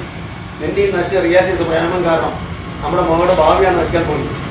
ഒന്നും നശിക്കാൻ പോകുന്നില്ല. നിങ്ങൾക്ക് അസൂയാണ്. പല്ലവി കൃഷ്ണകുമാറിന്റെ അമ്മ എൻ്റെ പേര് ഞാൻ കഴിക്കുന്നില്ല. അത് തന്നെ കാര്യം അവൾ ഉറക്കിയ പറഞ്ഞു. നീ എങ്ങനെയെങ്കിലും ഫേമസ് ആയിക്കോ, അതിന് എൻ്റെ മകളിലേക്ക് കരുവേക്കണ്ട. എനിക്കറിയാം അവൾക്ക് താല്പര്യമുണ്ടായിട്ടല്ല, നിന്റെ നിർബന്ധം കൊണ്ടാണ് അവൾ ഈ ഷോയിൽ പങ്കെടുക്കുന്നത്. അവളുടെ പേര് പറഞ്ഞ് നിനക്ക് ഇടയ്ക്കിടയ്ക്ക് ടി വിയിൽ മുഖം കാണിക്കണം. ഇന്നത്തോടെ നിർത്തിക്കോണം ഒരു റിയാലിറ്റി ഷോ. രാധാകൃഷ്ണൻ ശക്തമായി പറഞ്ഞു. സുജ ദേഷ്യത്തോടെ കൃഷ്ണകുമാരനെ സമീപിച്ചു. നിങ്ങൾ എന്താ പറഞ്ഞത്? ഇന്നത്തോടെ നിർത്താനോ? അങ്ങനെ തോന്നുന്ന കാര്യത്തിലാണ് എഴുതി വരാൻ പറ്റുന്നതാണോ റിയാലിറ്റി ഷോ? ലോകമെമ്പാടുമുള്ള ആയിരങ്ങൾ കാണുന്ന പരിപാടിയാണിത്. കൃഷ്ണകുമാരന്റെ കൈ സുജയുടെ അവിടെ താലി വധിച്ചു. വേളം കെട്ടി ഓടി വന്ന പല്ലവി കാര്യമെന്ന് അറിയാത്ത സന്ധ്യയായി. അച്ഛൻ്റെയും അമ്മയുടെയും ഈ ഒരു ഭാവം അവൾ ആദ്യമായി കാണുകയായിരുന്നു. കൃഷ്ണകുമാർ ദേശത്തോടെ പുറത്തേക്ക് പോയി. സ്നേഹത്തോടെ സന്തോഷത്തോടെ കഴിഞ്ഞ വീട് ആകുകയായിരുന്നു. Reality show തുറന്നുകൊണ്ടിരുന്നു. മോൾ കൂടുതൽ മെച്ചപ്പെട്ടു വരുന്നുണ്ട്. ഡാൻസ് പഠിപ്പിക്കാൻ വരുന്ന കോറിയോഗ്രാഫർമാർ സഹായികൾക്കുമെല്ലാം സുജ ആവശ്യാനുസരണം പണം കൊടുക്കുന്നുണ്ട്. അതിന്റെ സന്തോഷ സൂചകമായി മകളുടെ കൂടെ ആ വലിയ സ്റ്റേജിൽ ഡാൻസ് ചെയ്യാൻ അമ്മയ്ക്കും അവസരം കിട്ടി. കിട്ടിയ അവസരം പരമാവധി സുജ പ്രയോജനപ്പെടുത്തി. അന്നത്തെ സംഭവത്തിന് ശേഷം കൃഷ്ണകുമാറും സുജയും തമ്മിൽ മിണ്ടില്ല. ഓർമ്മശക്തി നിലനിർത്താൻ വേണ്ടി നാട്ടു വൈദ്യന്മാരിൽ നിന്നും പച്ചമരുന്നുകൾ സംഘടിപ്പിച്ച് ആരും അറിയാതെ പല്ലവിയെ കൊണ്ട് കഴിപ്പിക്കാറുണ്ട്. ഇല്ല, പലതരം മരുന്നുകളും മറ്റും കഴിക്കുന്നത് കൊണ്ട് പല്ലവിക്ക് വയറുവേദനയും മറ്റും മനംപുരട്ടും ഉണ്ടാകാറുണ്ട്. സാരമില്ലെന്ന് പറഞ്ഞ് സുജ അവിടെ സമാധാനിച്ചു. 1-2 തവണ അവൾ ബാത്റൂമിൽ ഛർദ്ദിച്ചത് ആരോടും പറഞ്ഞില്ല. മറ്റൊരു ദിവസം മൂക്കിൽ നിന്നും രക്തം വന്നു. അവളോട് ബാത്റൂമിൽ കയറി അതോടെ അതൊരു യാദൃച്ഛിക സംഭവമായി അവൾ കരുതി. അവൾക്കുണ്ടാകുന്ന അസ്വസ്ഥകൾ സുജ കാര്യമാക്കിയില്ല. കൃഷ്ണകുമാർ ബിസിനസിന്റെ തിരക്കിലേക്ക് തിരിഞ്ഞു. പല്ലവിയുടെ ഡാഡി ബിസിനസ് ടൂറിലാണെന്നും അമ്മയും മകളുടെ നിത്യവും മകളുടെ പെർഫോമൻസ് പറ്റിയും മാർക്കിനെ പറ്റിയും അന്വേഷിക്കാറുണ്ടെന്നും സുജ മറ്റുള്ളവരോട് തട്ടിവിട്ടു. ദിവസങ്ങൾ കുറിച്ചനുസരിച്ച് മത്സരാർത്ഥിയുടെ എണ്ണം കുറഞ്ഞു. അതോടൊപ്പം തന്നെ പല്ലവിയുടെ ആരോഗ്യ പ്രശ്നങ്ങളും കൂടിക്കൂടി വന്നു. വയറുവേദനയും ഛർദിയും ഇടയ്ക്കൊക്കെ അവളെ വല്ലാണ്ട് അലട്ടിയിരുന്നു. അതേപ്പറ്റി അവൾ അമ്മയോട് സൂചിപ്പിച്ചപ്പോൾ അത് ആർത്തവ പ്രശ്നമായിരിക്കും എന്ന് പറഞ്ഞ് ഏതെങ്കിലും ഗുളികമായി കൊടുക്കും. തൽക്കാലം ശമനം ഉണ്ടാകുമെങ്കിലും വയറുവേദന പല്ലവി അലട്ടിക്കൊണ്ടിരുന്നു. ശരീരം തടിക്കാൻ തുടങ്ങി. നല്ല ഭക്ഷണവും നല്ല കൂട്ടുകാരുമായപ്പോൾ മനസ്സിന്റെ സന്തോഷം കൂടിയതുകൊണ്ടാണെന്നാണ് സുജയുടെ പ്രശ്നം. പക്ഷേ കൃഷ്ണകുമാറൊന്നും പറയുന്നുണ്ടായിരുന്നില്ല. അയാൾ പല്ലവിയെ വിളിച്ചറിഞ്ഞ് ഫോൺ കട്ട് ചെയ്ത് മത്സരം അവസാനം ഘട്ടത്തിലാണ്. ആരും മോശമല്ല. കുട്ടികളേക്കാൾ ആശങ്ക രക്ഷിതാക്കളാണ്. സുജ സദാസമയം അവിടെ കൂടത്തിലുണ്ട്. പക്ഷേ കഴിക്കുന്നതിലധികവും പല്ലവി ടോയ്ലറ്റിൽ ഛർദ്ദിച്ചത് സുജ അറിയുന്നില്ല. മകൾക്ക് എന്തോ കുഴപ്പമുണ്ടെന്ന് സുജയ്ക്ക് തോന്നി തുടങ്ങി. ഫൈനൽ കഴിഞ്ഞിട്ട് അവളെ നല്ല ഡോക്ടറെ കാണിക്കണം അവൾ തീരുമാനിച്ചത്. ക്യാമ്പിൽ ആരെയും ഒന്നും അറിയിക്കാതെ അമ്മയും മകളും ഇഷ്ടപ്പെട്ടില്ല. പക്ഷേ ദിവസങ്ങൾ കഴിയുന്നവർ പല്ലവിക്ക് വയറുവേദനയും ഛർദിയും കൂടിക്കൂടി വന്നു. പാട്ട് പഠിപ്പിക്കാൻ വന്ന മാഷ് ഒരിക്കൽ സംശയം ചോദിച്ചപ്പോൾ അത് പീരിയഡിന്റെ പ്രശ്നമാണെന്നാണ് സുജ പറഞ്ഞത്. പല്ലവിയും സംശയിക്കുന്നുണ്ട് തനിക്ക് എന്തോ കാര്യമായ അസുഖമുണ്ട്. പക്ഷേ ഫ്ലോറിലെത്തിയാൽ അവൾ തന്നെ മറന്നു പാടുകയായി. പല സംഗീത സംവിധായകരും അവിടെ ശ്രദ്ധിക്കാൻ തുടങ്ങിയിരുന്നു. നല്ല ശബ്ദവും ഉച്ചാരണശുദ്ധിയും അവരുടെ പാട്ടിന് അലങ്കാരമായി. സുജാ കൃഷ്ണകുമാർ സ്വപ്നലോകത്ത് പാറിപ്പറന്ന് നടക്കുകയാണ്. നാളെ ലോകമെമ്പാടുമുള്ള മലയാളിയെ തന്നെയും മോളെയും അഭിനന്ദിക്കാൻ അഭിനന്ദനങ്ങൾ കൊണ്ട് മൂടും. ടിവിക്കാർ പത്രക്കാരൻ മോളെ വളയുന്നു. അപ്പോഴേക്ക് താൻ കൂടെ ഉണ്ടാകും. പിന്നെ സിനിമകൾ, പ്രശസ്തി, പിന്നണികാരിയുടെ അമ്മ. ഓർക്കുമ്പോൾ തന്നെ രോമാഞ്ചം ഉണ്ടാകും. കൃഷ്ണകുമാർ വീട്ടിൽ തനിച്ചായിരുന്നു. ഫൈനൽ നേരത്തെ കാണാൻ ഫ്ലോറിലെത്താൻ തീരുമാനിച്ചിരിക്കുകയാണ്. 1-2 തവണ മകളെ കാണാൻ പോയപ്പോൾ അവൾ ഷൂട്ടിങ്ങിന് പോയതായിരുന്നു. മകളുടെ പരിപാടികളുള്ള ദിവസങ്ങളിൽ അയാൾ ടി വിക്ക് മുമ്പിലുണ്ടാകും. ഓരോ റൗണ്ടുമായി ജയിച്ചു കയറുമ്പോഴും സന്തോഷം കൊണ്ട് കണ്ണുനിറയുന്നുണ്ട്. തൻ്റെ മകൾ പ്രശസ്തയാകുന്നതിൽ ഏതൊരു അച്ഛനെ പോലും അയാളും ആഹ്ലാദിച്ചു. നാളത്തെ ദിവസം കഴിഞ്ഞാൽ മകൾ സ്വാതന്ത്ര്യമാവും. മകളെ നേരിട്ട് കാണാനും അവളെയോട് സംസാരിക്കാനും അവളെ കൊഞ്ചിക്കാൻ ഹൃദയം മുമ്പിൽ കൊണ്ടു. പകലും മുഴുവൻ വിവേഷന്റെയും ടെൻഷന്റെയും ക്ഷീണം കാരണം നേരത്തെ ഭക്ഷണം കഴിഞ്ഞ് സുജയും പല്ലവിയും കിടന്നു. കിടന്ന ഉടനെ രണ്ടുപേരും ഉറങ്ങി. പാതിരാളായി പല്ലവി അലറിക്കൊണ്ട് ഞെട്ടിയുണർന്നു. രണ്ട് കൈകളും കൊണ്ടും അവൾ വയർ പൊത്തിപ്പിടിച്ചു. സുജ ചാടി എഴുതി ലൈറ്റിട്ടു. മകളുടെ മുഖം കണ്ട് സുജ എടുത്തരിച്ചു. മൂക്കിൽ നിന്നൊഴിയ രക്തം പല്ലവിയുടെ വെളുത്ത കവർ ചുവപ്പ് കളറാക്കിയിരുന്നു. കിടക്കയിൽ തന്നെ ശബ്ദിച്ചു. സുജ വാവിട്ട് കരഞ്ഞുകൊണ്ട് നെല്ലടിച്ചു. അപ്പോഴേക്കും പല്ലവി ബോധമെടുത്ത് കിടക്കയിൽ വന്നു. അലറിക്കൊണ്ട് സുജ ഡോർ തുറന്നു. ഇവരിൽ ഒരു ഓട ജീവനക്കാർ അക്കോമഡേഷൻ പല്ലവിയെ കോരിയടിച്ച് ലിഫ്റ്റിനരികിലേക്ക് കൂടി. കൂടെ നിലവിളിച്ചുകൊണ്ട് സുജയും മറ്റുള്ളവരും. നിമിഷ നേരം കൊടുത്ത് നഗരത്തിൽ ഏറ്റവും പേര് കേട്ട ഹോസ്പിറ്റലിൽ പല്ലവി എത്തിച്ചു. ഡോക്ടർമാർ അവളെ പരിശോധിച്ചു. ഉടനെ ഐസിയുലേക്ക് മാറ്റി. നല്ല ഉറക്കത്തിലായിരുന്ന കൃഷ്ണകുമാർ മൊബൈൽ ഫോണിന്റെ റിംഗ് ടോൺ കേട്ടാണ് വന്നത്. കിടന്നുകൊണ്ട് തന്നെ അയാൾ ഫോൺ അറ്റൻഡ് ചെയ്തു. ഒരു നിമിഷം ശബ്ദനായി അയാൾ ചാടി എഴുന്നേറ്റു. അയാൾ ആശുപത്രിയിലേക്ക് എത്തുമ്പോൾ ബന്ധുക്കളും ചാനലുകാരും എല്ലാവരും ഉണ്ടായിരുന്നു. വ്യത്യാസ നിമിഷങ്ങൾ ഡോക്ടർമാരുടെ നഴ്സുമാരും ഐസിയുലേക്ക് ഓടുന്നതും പുറത്തേക്ക് ഓടുന്നതും ആർക്കും അവരൊന്നും സംസാരിക്കാൻ സമയമില്ല. കൃഷ്ണകുമാർ കൊച്ചുകുട്ടികളെ വാവിട്ട് കാണിച്ചു. സുജ ആശുപത്രിയിൽ എത്തിയ ഉടൻ ബോധവെത്തി വിട്ടു. ആശുപത്രിയിലെ ചീഫ് മെഡിക്കൽ ഓഫീസർ സ്റ്റാലിന്റെ ഡയറക്ടർമാരിൽ ഒരാളെയും ഷോയുടെ ഫ്ലോർ മാനേജറെയും കൃഷ്ണകുമാറിന്റെയും രണ്ട് സുഹൃത്തുക്കളെയും തന്റെ മുറിയിലേക്ക് ക്ഷണിച്ചു. അദ്ദേഹം അവരോട് പറഞ്ഞു, ആയുർവേദവും അലോപ്പതിയും ഹോമിയോവും രോഗത്തിന്റെ പരിഹാരം കാണാനുള്ള ഒന്നും മോശമല്ല. ഓരോന്നും ഡോക്ടർമാരുടെ നിർദ്ദേശാനുസരണം വെവ്വേറെ സമയം നിർണ്ണയിക്കുകയാണ് വേണ്ടത്. അല്പജ്ഞാനികളുടെ ഉപദേശം കേട്ട് ആ കുട്ടിക്ക് ഉന്മേഷമുണ്ടാക്കാൻ ഉത്തേജനമുണ്ടാക്കാൻ ഓർമ്മ നിലനിർത്താൻ വേണ്ടി ഉപയോഗിക്കാൻ പറ്റാത്ത മരുന്നുകളും മറ്റും വസ്തുക്കളും കുട്ടിയെ കൊണ്ട് കഴിപ്പിച്ചതുകൊണ്ടാണ് ഇത്ര ചെറുപ്പത്തിലെ ആ കുട്ടി ഈ സുന്ദരമായ ലോകത്തിൽ നിന്നും യാത്രയാകേണ്ടി വന്നത്. കുട്ടിയുടെ കഴിവുകൾ വളർത്തിക്കൊണ്ടുവരേണ്ടത് നേരായ വഴിയിൽ കൂടിയാണ്. അല്ലാതെ രക്ഷിതാക്കളുടെ പ്രശസ്തിക്ക് വേണ്ടി കുട്ടികളെ ഉപകരണമാക്കിയാൽ ഇതുപോലെ തന്നെ അവരുടെ ജീവൻ തന്നെ ഇല്ലാതാകും. ഈ വീടിന്റെ ഐശ്വര്യം ആൾത്തിരക്കില്ലല്ലോ എന്ന ആശ്വാസത്തോടെയാണ് ജയപ്രകാശ് ബസ്സിലേക്ക് കയറിയത്. മുൻഭാഗത്ത് സ്ത്രീകളുടെ രണ്ട് ഇരിപ്പിടങ്ങളിൽ ഒഴികെ എല്ലാത്തിലും ആളുകളുണ്ട്. സ്ത്രീകളുടെ ഇരിപ്പിടം ഒഴിവുണ്ടായില്ല. ഒഴിവുണ്ടായാലും ഇരിക്കാൻ മടി തോന്നും. അയാൾ പിൻഭാഗത്തേക്ക് ഒതുങ്ങി നിന്നു. 6-ാം മൈലിൽ ഇറങ്ങാമെന്ന് ട്രെയിനർ ഉറക്കെ ചോദിച്ചു. മുൻപേ പോയ ബസ്സിനെ മറികടക്കാനുള്ള ആവേശമാണ്. ബസ് നിർത്തിയതും കൗമാരം പിന്നിട്ട ഒരു കൂട്ടം ചെറുപ്പക്കാർ ബസ്സിലേക്ക് തിക്കിക്കയറി. അവരൊരാൾ അന്വേഷിച്ചു. കേട്ടാൽ കല്ലുചെറിയിൽ നിന്ന് ലാസ്റ്റ് ട്രിപ്പ് എപ്പോഴാണ്? 7 മണിക്ക്. പിന്നെ ബസ്സില്ല കേട്ടോ. കണ്ടക്ടർ സൗമ്യനായിരുന്നു. അയാൾ അവരോട് സംസാരിക്കാൻ തുടങ്ങി. വെള്ളച്ചാട്ടത്തിനടുത്തുള്ള പാറകൾ വഴിക്കൊണ്ട് ശ്രദ്ധിക്കണം. കണ്ടക്ടർ മുന്നറിയിപ്പ് നൽകി. നിങ്ങൾ മുമ്പ് വന്നിട്ടുണ്ട് ചേട്ടായി. ഒരാൾ ഉപദേശം അസംതൃപ്തി കാണിച്ചു. കണ്ടക്ടർ പേടിയോടെ പിന്മാറി. കേരളത്തിലെ നമ്മുടെ ഓർമ്മകളിൽ തങ്ങി നിൽക്കുന്ന ഒരു വിനോദയാത്രയുണ്ട്. ദിവാകരൻ, വേണുവും ഗോപിയും താനും എല്ലാവരുടെയും കുടുംബാംഗങ്ങളുമായി ഒന്നിച്ചു പോയ കന്യാകുമാരി യാത്ര. ആ കാലത്ത് ഫോട്ടോയിൽ ഇപ്പോഴും സൂക്ഷിച്ചു നിർത്തുന്നു. വേണുവിന്റെ വേർപാടിന് ശേഷം അതൊന്നും എടുത്തു നോക്കാൻ തോന്നാതെ 9-ൽ ഇറങ്ങാനുണ്ട്. വേണുയുടെ ചോദ്യം കേട്ട് ജയപ്രകാശൻ കൈകടത്തിയാണ്.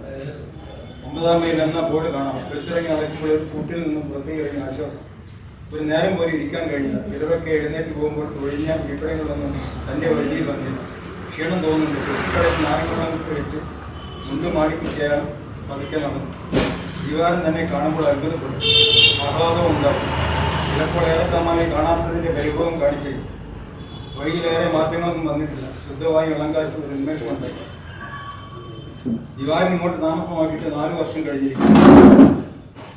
നാട്ടിൽ നിന്ന് മാറാൻ ദിവാകരൻ ഒട്ടുണ്ടായിരുന്നു. മകളുടെ വിവാഹം കഴിഞ്ഞ് ഏതാനും മാസങ്ങൾ കഴിഞ്ഞപ്പോൾ ദിവാകരൻ പറയാൻ തുടങ്ങി. പ്രകാശം പഠനം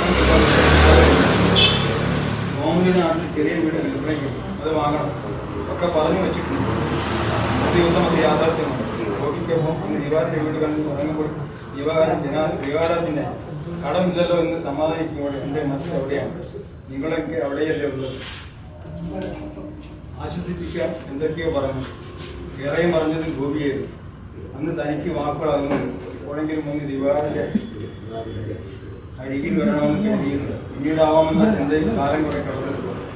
മകന്റെ ഗൃഹപ്രവേശനത്തിൽ ക്ഷണിക്കേണ്ട തന്റെ സുഹൃത്തുക്കളെ ഓർത്തപ്പോൾ ആദ്യമേ മുന്നിൽ വന്ന് ദിവാകരനായിരുന്നു. പെട്ടെന്ന് തന്നെ കാണുമ്പോൾ ദിവാകരന്റെ ഭാവം ഓർത്ത് നേർത്തി ചിരിയുടെ മുറ്റത്തേക്കുള്ള പടുകൾ കയറി. വീടിന്റെ മുൻവശം മുന്നോട്ടെടുത്ത് വാർത്തിരിക്കുന്നു. മുറ്റത്തു നിന്ന് തന്നെ തൊടാവുന്ന അകലെയുള്ള പ്രായത്തിൽ വെള്ളമാണ്. സമയം കഴിഞ്ഞാൽ അവൾ പുറത്തുപോയി തടിച്ചിരിക്കുന്നു. തന്നെ കണ്ടതിന്റെ അത്ഭുതമോ സന്തോഷമോ അവരുടെ മുഖത്തില്ല. മനസ്സിലായോ? ജയപ്രകാശം ചോദിച്ചു. ഓ, ഇതിനപ്പുറം ഒന്നും പറയാതെ ഗോമതി ഇവിടെ അയാൾ ചിരിയോടെ അന്വേഷിച്ചു. ദിവാകരൻ ഗോമതിയുടെ മൗനത്തിൽ അങ്കലാപ്പ് തോന്നി. അയാൾ പരിഭ്രമത്തോടെ അവിടെ നോക്കി നോക്കി അവൾ പറഞ്ഞു, ഇപ്പോൾ ഇവിടെയല്ല. ഗോമതിയുടെ ശബ്ദം വല്ലാതെ താഴ്ന്നിരുന്നു. ജയപ്രകാശം ചിന്തിച്ചു. കേൾക്കാൻ പാടില്ലാത്ത കേട്ടിരിക്കുന്നു. അയാൾ ക്ഷമയോടെ ചോദിച്ചു, എന്താ കാര്യം, എവിടെയാണുള്ളത്? ഗോമതി തുറന്നു. മൗനത്തിലേക്ക് ജയപ്രകാശം സ്വരം ഘടിപ്പിച്ചു. എവിടെയാണെന്ന് ഗോമതിക്ക് അറിയില്ലേ? അകന്ന ഏതോ ബന്ധുക്കളുണ്ട്. ദാരിദ്ര്യം പിടിച്ച അവരുടെ കൂടെ ദേഷ്യത്തോടെയുള്ള ഗോമതിയുടെ മുഖഭാവങ്ങൾ അവഗണിച്ചുകൊണ്ട് അയാൾ ചോദിച്ചു, ആ വീട് എവിടെയാണ്? കുറെ ദൂരെയാ. സ്ഥലത്തിന് പേരില്ലേ? ജയപ്രകാശം ദൃഷ്ടി വന്നു. ഗോമതിയുടെ മുഖത്ത് നടൽ വിടും. അവർ പതുക്കെ പറഞ്ഞു, കാക്കൂരാണെന്ന് അറിയും, വീട്ടുപേരറിയില്ല. ഗോമതി ഒഴിഞ്ഞു മാറുകയാണ് അയാൾ തിരിച്ചറിഞ്ഞു. അയാൾ ശാന്തത വീണ്ടും തിരിച്ചു. എന്താ ഗോമതി ദിവാരം പോകാൻ കാരണം? എന്ത് കാരണം? ഓരോ സ്ഥലങ്ങളിൽ പോയി തങ്ങണം, ചായപ്പീടിയിൽ പോയി ഇരിക്കണം, പണം കയ്യില്ലാത്തതിന്റെ പെരുകൊടുത്ത് നടക്കും. ഇപ്പോഴും സ്വന്തം ഇഷ്ടത്തിന് ഇറങ്ങിപ്പോയില്ല. നീതി മാറുമ്പോൾ വന്നു. ഗോമതിയുടെ മുഖഭാവം മാറിത്തുടങ്ങി. ജയപ്രകാശം ഒന്നും പറയാനുണ്ടായില്ല. പുറന്തള്ളപ്പെടാൻ ഓരോ കാരണങ്ങൾ, നിരാശയുടെ നഷ്ടപ്പെടുകയും ദിവാറിന്റെ താളം കുറിച്ചിട്ടില്ല. അല്ലെങ്കിൽ ഗോമതിക്ക് മാത്രം അറിയാവുന്ന മറ്റെന്തെങ്കിലും കാരണം. അമർഷമാണോ സങ്കടമാണോ തന്റെ ഉള്ളിലും തിരിച്ചറിയാതെ ജയപ്രകാശം പിന്മാറി. പിന്നെ കാണാം. അയാൾ പറഞ്ഞതും ഗോമതി പ്രവർത്തോടാണ്. അയ്യോ, ചായ കഴിച്ചിട്ട് പോകാൻ ഞാൻ ഇരിക്കാൻ പറഞ്ഞില്ല. പിന്നെ അയാൾ ഒഴിഞ്ഞു മാറി. പെട്ടെന്നാണ് ഉമ്മറവാതിൽക്കെട്ടിന് മുകളിലെ മങ്ങിയ സ്വർണ്ണ നിർമ്മാണ വരകം ശ്രദ്ധയിൽപ്പെട്ടത്. അവ്യക്തമായ ചില അക്ഷരങ്ങൾ വായിച്ചെടുക്കാം. ഈ വീടിന്റെ ഐശ്വര്യം. പിന്നെ ഒന്നുകൂടിയുണ്ട്, അത് വ്യക്തമില്ല. ജയപ്രകാശം ഒരു നിശ്വാസത്തോടെ തിരിഞ്ഞു നടന്നു. പടവുകൾ ഇനി ഉമ്മറവാതിൽ ശക്തമായ കഴിഞ്ഞ ശ്രദ്ധ കേട്ടു.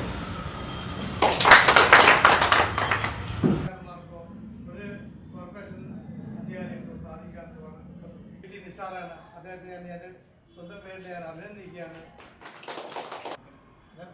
എനിക്ക് അറിയാതെ പക്ഷെ ഇത്തരം കാര്യം ഞാൻ പറയേണ്ട ആവശ്യമില്ല.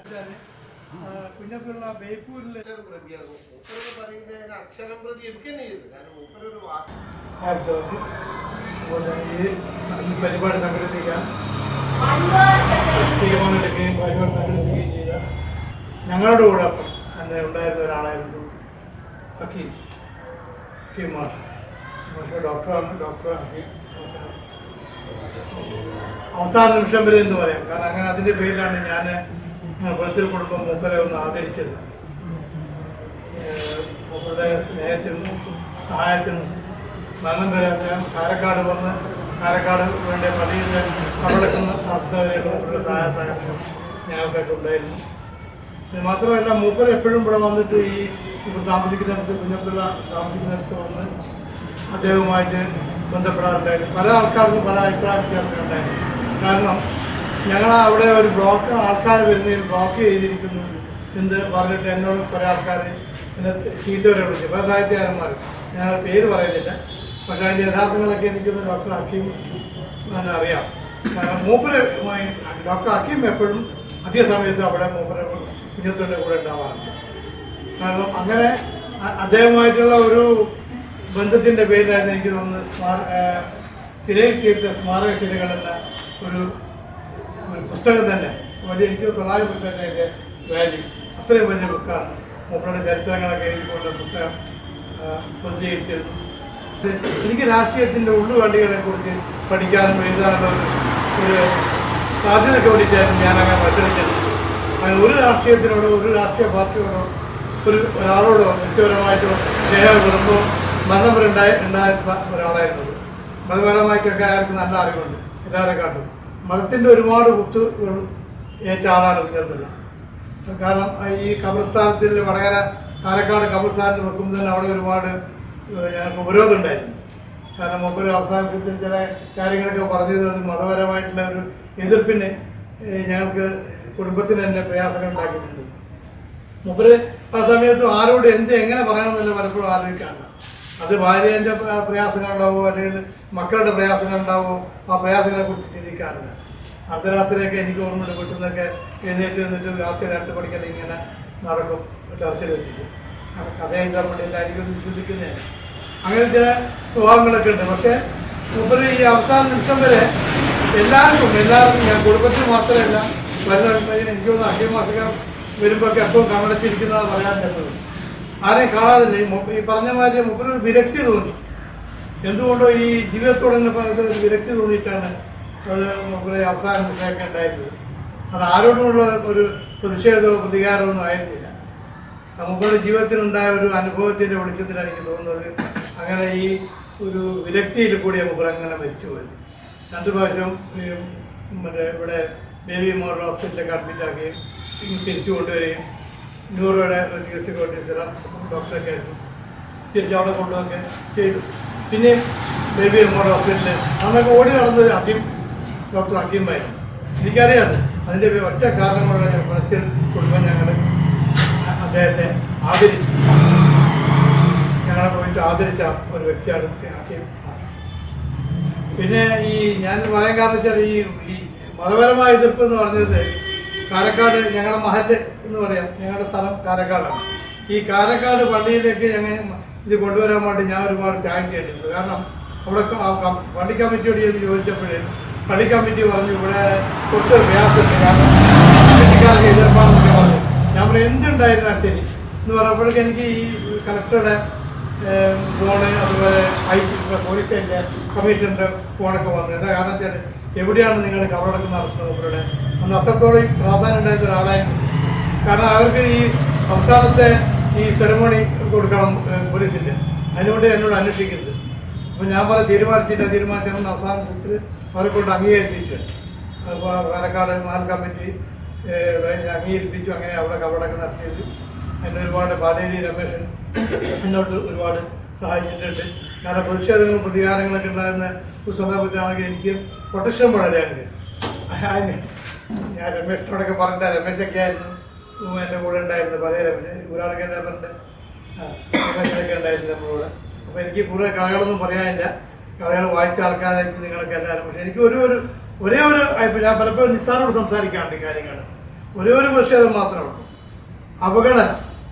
എന്തിനാ അവഗണിക്കുന്നത്? മൂപ്പര് ഇവിടെ ഒരു കമ്മ്യൂണിസ്റ്റുകാരനോ ഒരു കോൺഗ്രസ്സുകാരനെയോ ഒരു ലീഗുകാരനോ ഒരു മറ്റൊരു ഹിന്ദുവിൻ്റെ ക്രിസ്ത്യാനിനോ അല്ല മുസ്ലിമിനൊക്കെ ഇത് വർത്തില്ല. യഥാർത്ഥങ്ങൾക്ക് നേരെ കണ്ണടക്കാൻ ഒരിക്കലും മൂപ്പർക്ക് യോഗ്യതയുള്ള ആളാണ്. ഒരിക്കലാണ് യഥാർത്ഥങ്ങളുടെ നേരെ കണ്ണടക്കാറില്ല. സത്യമായി പറയും, സത്യസന്ധമായിട്ട് പറയും.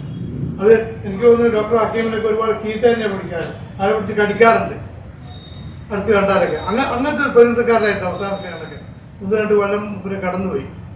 അപ്പോൾ ഇപ്പോഴും ഞാൻ അതിനുവേണ്ടി ഒരു അധ്വാനത്തിലാണ് ഞാൻ. എവിടെയെങ്കിലും പിന്നെ എനിക്കറിയില്ല ഇവിടെ ആർക്കാ ഇങ്ങനെ സാധിക്കാമെന്ന് എനിക്കറിയില്ല.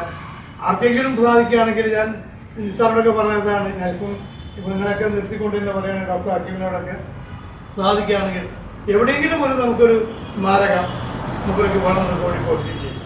ഞങ്ങളുടെ ചെലവിൽ ഞങ്ങളിവിടെ ഈ ബീച്ചിൽ മൂപ്പരുടെ പേരിൽ ഒരു ടേബിള് ഒരു ചെയർ മറ്റേ ഉണ്ടാക്കാം എന്ന് പറഞ്ഞാൽ ഞങ്ങളുടെ ചെലവിൽ തന്നെ.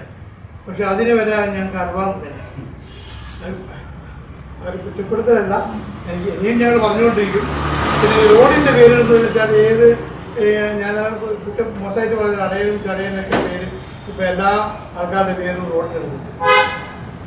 അപ്പം അതുപോലത്തെ റോഡിന് പേരിടുക അല്ലെങ്കിൽ വേറെ മറ്റ് പല പേരിലും പിന്നെ മുമ്പിൽ ഓർമ്മിപ്പിക്കാനുള്ള സംവിധാനം നടത്തണം എന്ന് ഈ ചെറിയ യോഗത്തിൽ വെച്ച് ഞാൻ എൻ്റെ വലിയ ശബ്ദത്തിൽ പറയുകയാണ്.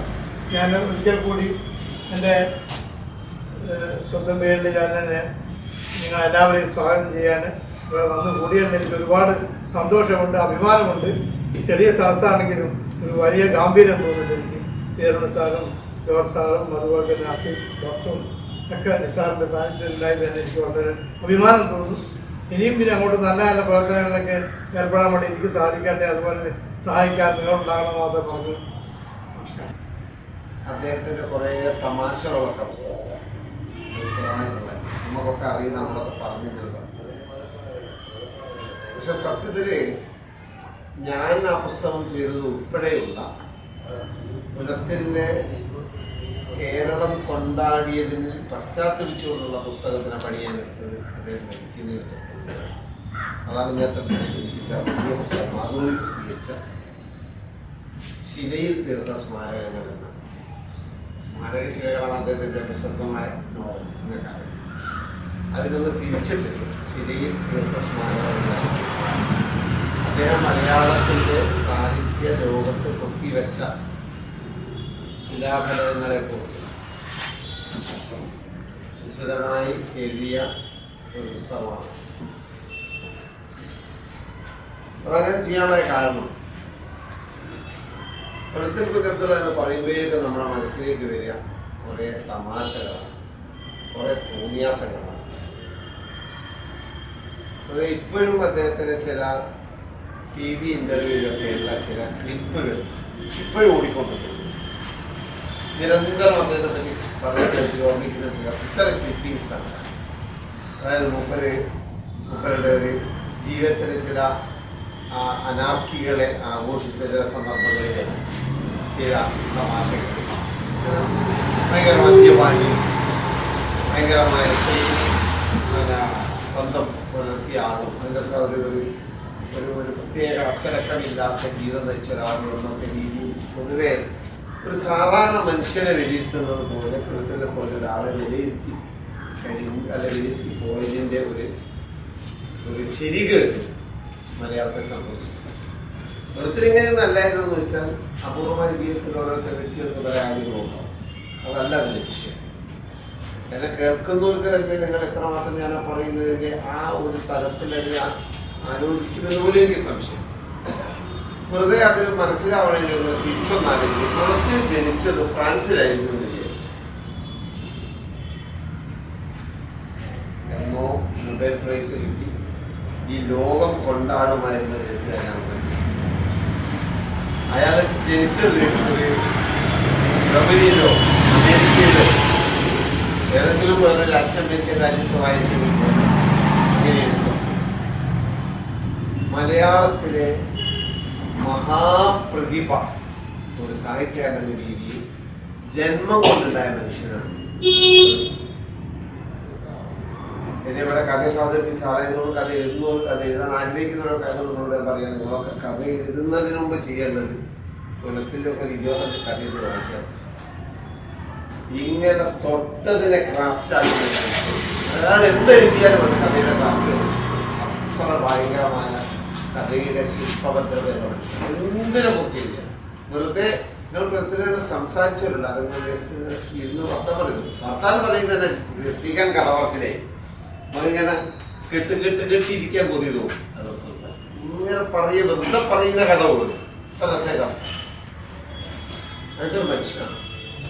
ഞാൻ ഈ 2ാമത്തെ പുസ്തകത്തിനാന്ന് തോന്നുന്നു എഴുതിയപ്പോൾ ഞാൻ എൻ്റെ ആമുഖമായിട്ട് എഴുതിയത് കാലവും ദേശവും തെറ്റിപ്പിറന്ന എഴുത്തുകാരൻ.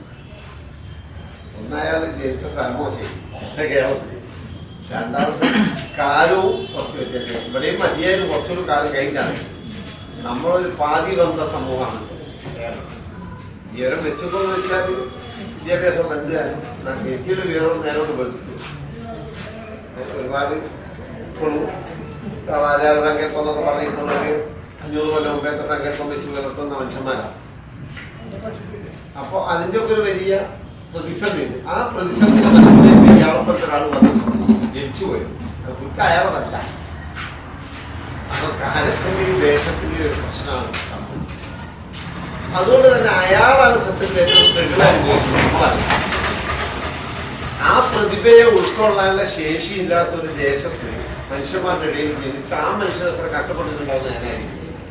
അതുകൊണ്ട് തന്നെ ആ സ്ട്രഗിൾ മുഴുവൻ അയാളെ ഭയങ്കരമായ കോൺട്രഡിക്ഷനിലേക്ക് കൊണ്ടുപോയി അയാൾ പലപ്പോഴും പലതും നമ്മൾക്ക് തോന്നിയാസമെന്ന് തോന്നുന്നു, നമുക്ക് അനാർക്കിസം എന്ന് തോന്നുന്നു, പലതും കാട്ടിക്കൂട്ടുകയും ചെയ്തിട്ടുണ്ട്. ആ കാട്ടിക്കൂട്ടലിന്റെ അർത്ഥം നമ്മൾക്കത് താക്കാൻ പറ്റില്ല. 2 ആളാണ് സത്യത്തിൽ മലയാളത്തിൽ ഇതുവരെ ജനിച്ചതാണ്.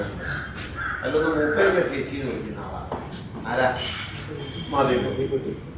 ഏതാണ്ട് സമാനമായ അവസ്ഥയുള്ള മനുഷ്യർ മാധവി കേരളത്തിലെ എല്ലാവരും 2ാം ജനിച്ചത്.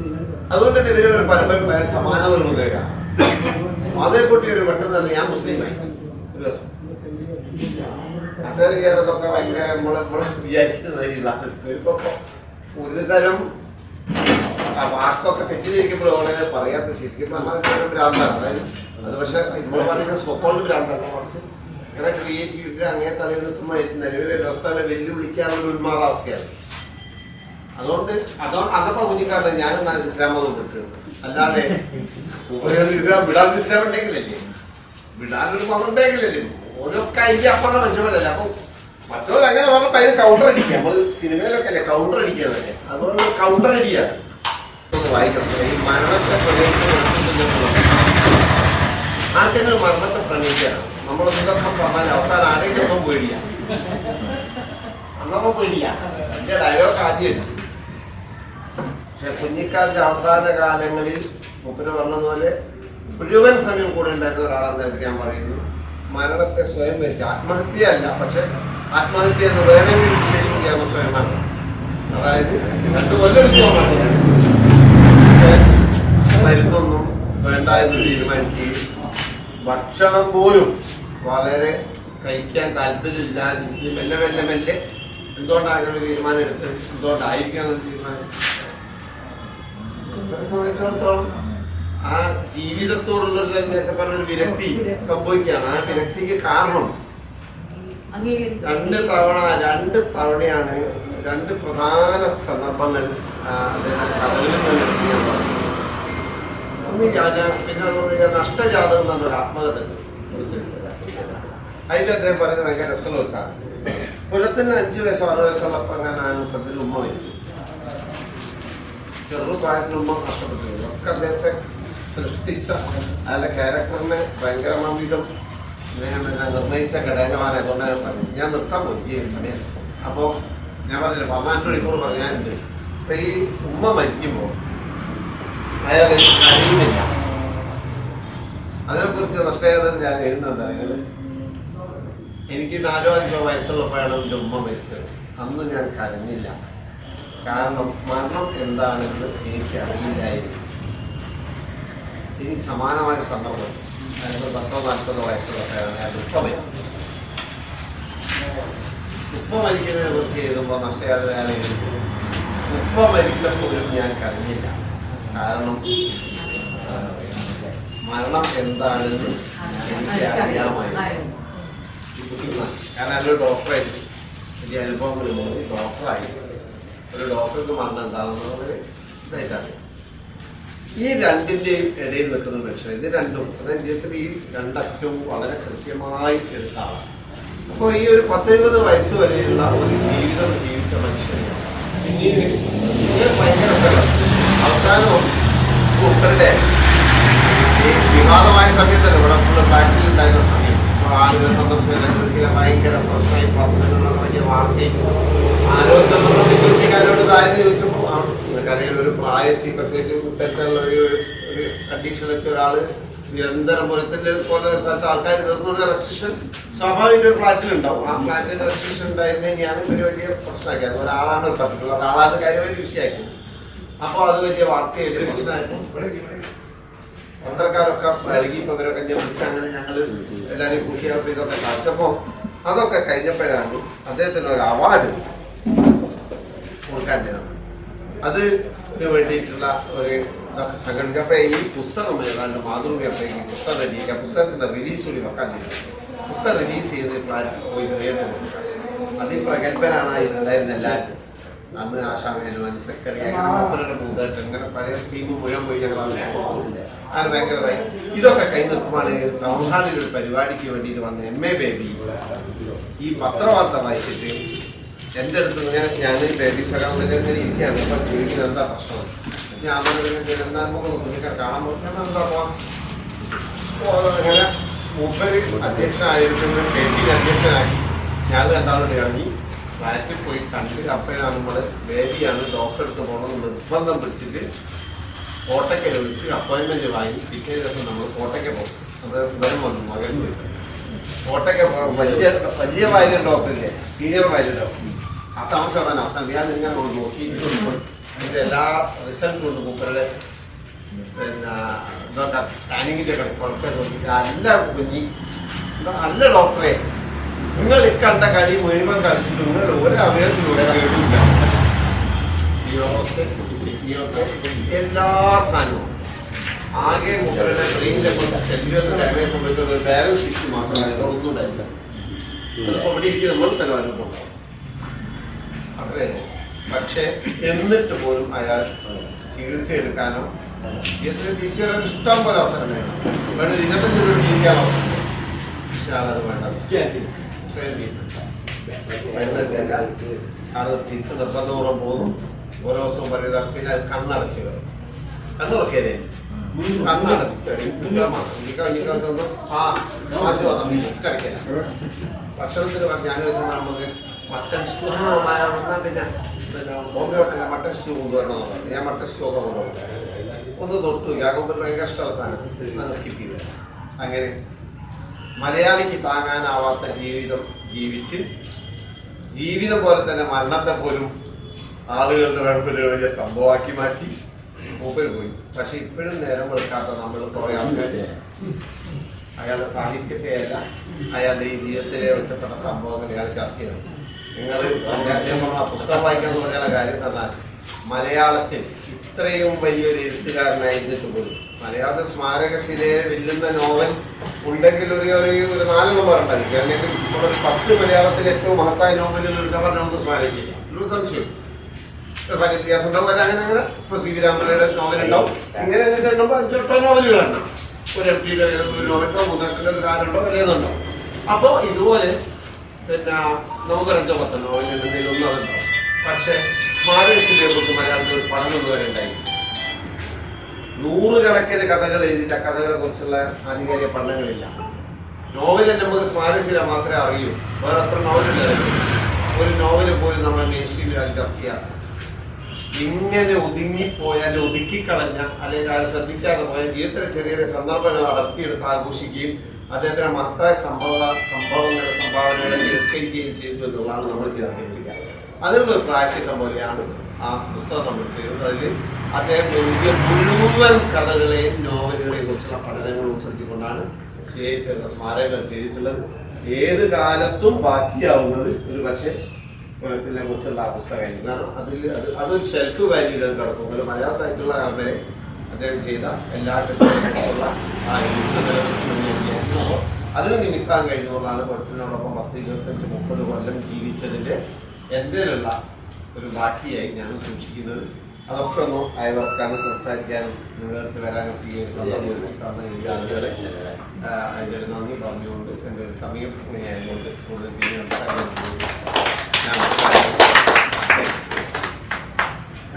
വ്യവസായം നടത്തിക്കൊണ്ടിരിക്കുന്ന ഒരു വ്യവസായം മാത്രമല്ല INL-ന്റെ അഹമ്മദ് ദേവർകോട് നേതൃത്വം കൊടുക്കുന്ന INL-ന്റെ ജില്ലാ പ്രസിഡന്റാണ് അദ്ദേഹം. അതേപോലെ വന്നിട്ടുള്ളത് നമ്മുടെ ന്യൂ ഇയർ പതിപ്പിന്റെ താരിഫിന്റെ പ്രകാശനം നിർവഹിക്കാനാണ്.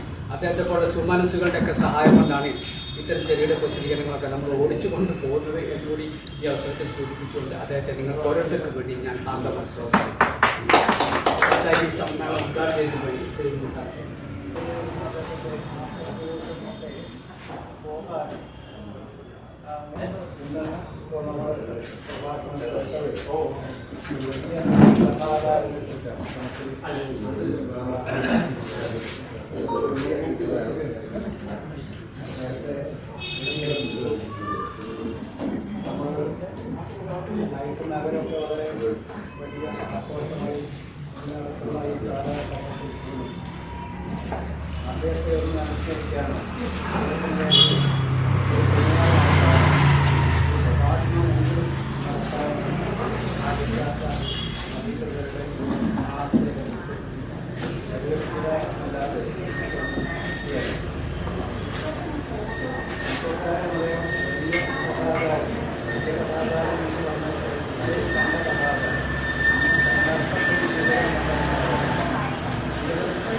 ഈ സാമൂഹ്യ ശാസ്ത്രപരമായ വീക്ഷണത്തിലൂടെ വായിക്കണമെങ്കിൽ അദ്ദേഹം സമൂഹത്തെ കുറിച്ച് എത്രത്തോളം പഠിച്ചിട്ടുണ്ടാകും. അദ്ദേഹം പഠിച്ചത് സാധാരണ നമ്മൾ പറയുന്നത് ഡോക്ടറായിരുന്നു. അഖില സർവകലാശാലയിൽ മെഡിക്കൽ കോളേജിൽ പഠിച്ച ഡോക്ടറായിരുന്നു. ശരീരശാസ്ത്രം അറിയാം എന്ന് സാധാരണ നമ്മൾ പറയും. പക്ഷെ ആ ശരീരശാസ്ത്രം മാത്രമല്ല, മനഃശാസ്ത്രവും അറിയാമായിരുന്നു. അതിനപ്പുറത്ത് സമൂഹത്തിന്റെ മനഃശാസ്ത്രം അറിയുന്ന ഒരു എഴുത്തുകാരൻ മാത്രമേ സൂക്ഷ്മമായ ഒരു അവലോകനം, സാമൂഹ്യ അവലോകനം കഥകളിൽ കൂടെ നടത്താൻ സാധിക്കും. ഈ സൂക്ഷ്മമായ അവലോകനം കഥകളിലൂടെ നടത്തിയ ആദ്യത്തെ കഥാകാരൻ എന്ന് നമുക്ക് അദ്ദേഹത്തെ കുറിച്ച് പറയും. അദ്ദേഹം ഏതെങ്കിലും ഒരു ആദർശം, പ്രത്യേകമായ ഒരു ആദർശത്തെ കുറിച്ചതായി അറിയില്ല. അദ്ദേഹം BJP വേണ്ടി സ്ഥാനാർത്ഥിയായി സൂചിപ്പിച്ചല്ലോ. അതൊക്കെ ഒരു നാട്യം മാത്രമാണ്. അദ്ദേഹത്തിന് പലതും പഠിക്കാനുണ്ടായിരുന്നു, അതിനുവേണ്ടി അദ്ദേഹം ചെയ്തു. അതിനപ്പുറത്ത് അദ്ദേഹത്തിൻ്റെ ഈ വ്യക്തി പ്രഭാവത്തെക്കുറിച്ച് നമ്മൾ ആലോചിക്കുന്നില്ല. അദ്ദേഹത്തിൻ്റെ ജീവിതം എന്നൊരു തെന്നാഴി ജീവിതമായിരുന്നു എന്ന് പലപ്പോഴും ഇന്ന് നമ്മൾ പല ഗുരുകുലങ്ങൾ പറഞ്ഞു വരുന്നു. ഞാൻ നേരത്തെ സൂചിപ്പിച്ചതുപോലെ ഏറ്റവും സ്നേഹത്തോടുകൂടി സുഹൃത്തുക്കളോട് സംസാരിക്കുന്ന സഹോദരന്മാരോട് സംസാരിക്കുന്ന ആ ഒരു വിധയെ നമുക്ക് കഴിഞ്ഞ ഒക്ടോബർ 27-ാം തീയതി, ഒക്ടോബർ 27-നാണ് അദ്ദേഹത്തിൻ്റെ ജന്മദിനമെന്നാണ് എൻ്റെ ഓർമ്മ. 1940 അദ്ദേഹം ജനിച്ചു. ഒരു ഒക്ടോബർ ഈ അടുത്ത കാലത്ത് ഒക്ടോബർ 27-ാം തീയതി മറ്റൊരു വയലാളാണ്. ഇതുപോലെ തന്നെ അപ്പോൾ ഇത് വാസ്തവത്തിൽ നമ്മൾ ആലോചിക്കേണ്ടത് ഈ കഥകളെയൊക്കെ നേരത്തെ സൂചിപ്പിച്ചതുപോലെ